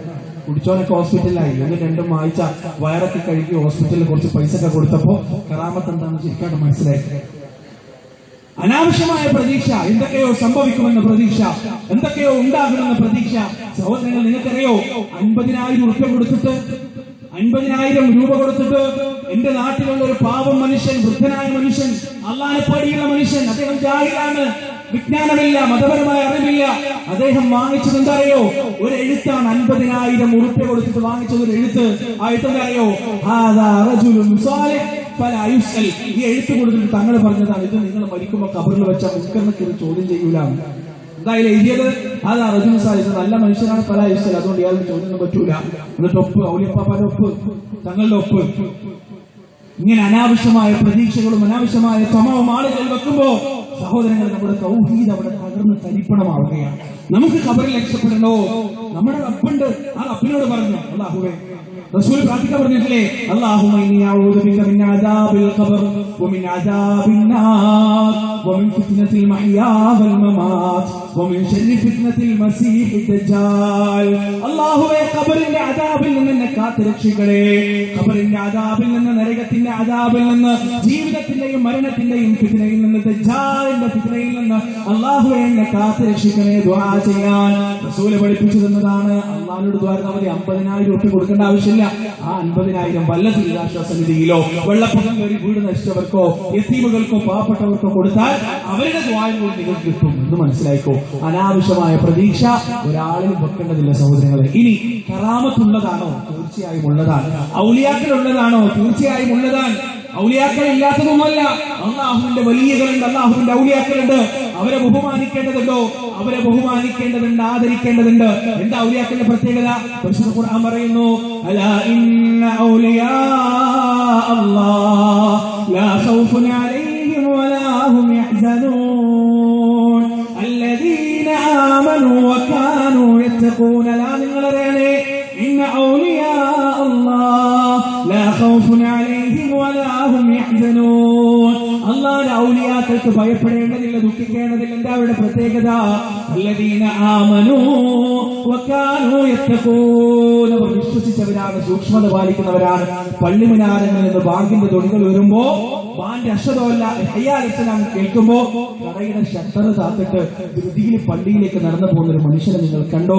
സാമ്പത്തിക ഇടപാടുകളിൽ അള്ളാഹനെ സൂക്ഷിക്കുന്ന ഒരു മനുഷ്യനെ നിങ്ങൾ കണ്ടോ? ഒരാളെ ദീപത്ത് പറയാത്തൊരു മനുഷ്യൻ നിങ്ങൾ കണ്ടോ? കള്ളം പറയാത്തൊരു മനുഷ്യനെ നിങ്ങൾ കണ്ടോ? സുന്നത്ത് നോമ്പുകൾ അനുഷ്ഠിക്കുന്ന ഒരു മനുഷ്യനെ നിങ്ങൾ കണ്ടോ? രാവിലെയും വൈകുന്നേരമുള്ള അധികാരികൾ കൃത്യമായി നിർവഹിക്കുന്ന മനുഷ്യൻ നിങ്ങൾ കണ്ടോ?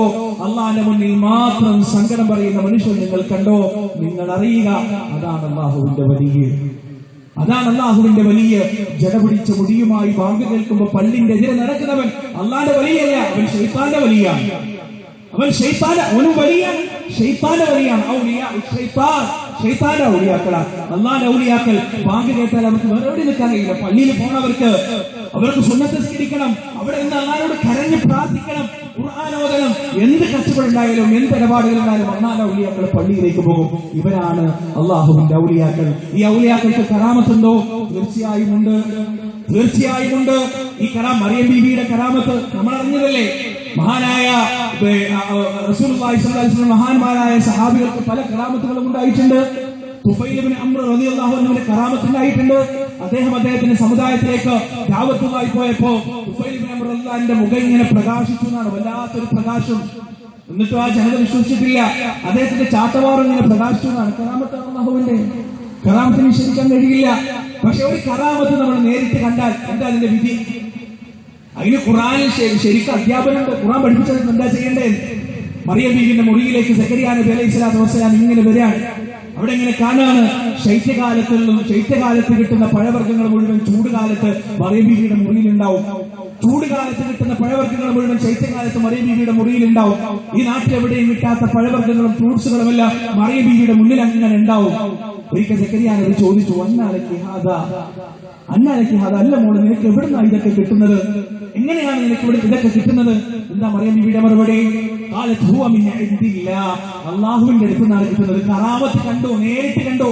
എന്താ സക്കറിയ നബി പറഞ്ഞത്? മോളെ, ഒരു കാര്യം ചെയ്യ്, ഞാൻ വീട്ടിൽ പോയിട്ട് ഒരു പച്ച പുതപ്പെടുത്തിട്ട് വരാം, നീ അതിങ്ങനെ പുതച്ചുകൂടി ഇരിക്ക്, പുറത്തൊരു കൗണ്ടർ ഉണ്ട്, ആള് വരുമ്പോൾ ഞാൻ പൈസ വാങ്ങിക്കും, നീ നൂല് എഴുതി കൊടുത്തോ, വെള്ളം എഴുതി കൊടുത്തോ, നൂലൊന്ന് 50 റുപ്യ 100 റുപ്യ. ഇതാണ് സക്കറിയ നബി ചെയ്തത്? ആണോ? അല്ല. സക്കറിയ നബി ചെയ്തത് എന്താ?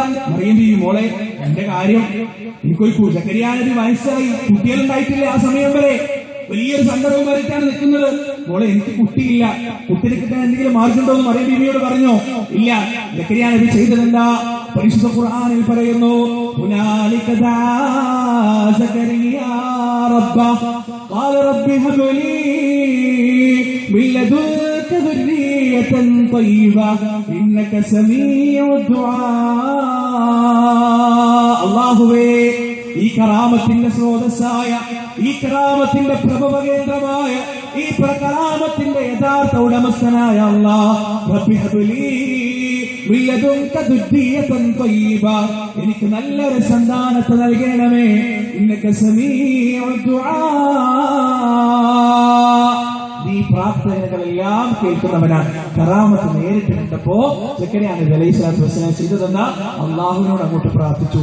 അങ്ങനെ ഒരു കറാമത്ത് നിങ്ങളിൽ ഒരാളിൽ കണ്ടാൽ ആ കണ്ടവൻ ചെയ്യട്ടെ, അള്ളാഹുവിനോട് പ്രാർത്ഥിക്കട്ടെ, നാഥനോട് പ്രാർത്ഥിക്കട്ടെ. കാരണം ഇവന് കറാമത്ത് കൊടുത്തത് അള്ളാഹുവാണ്. എനിക്കും ഒരു പക്ഷേ അള്ളാഹു കറാമത്ത് തന്നേക്കാം.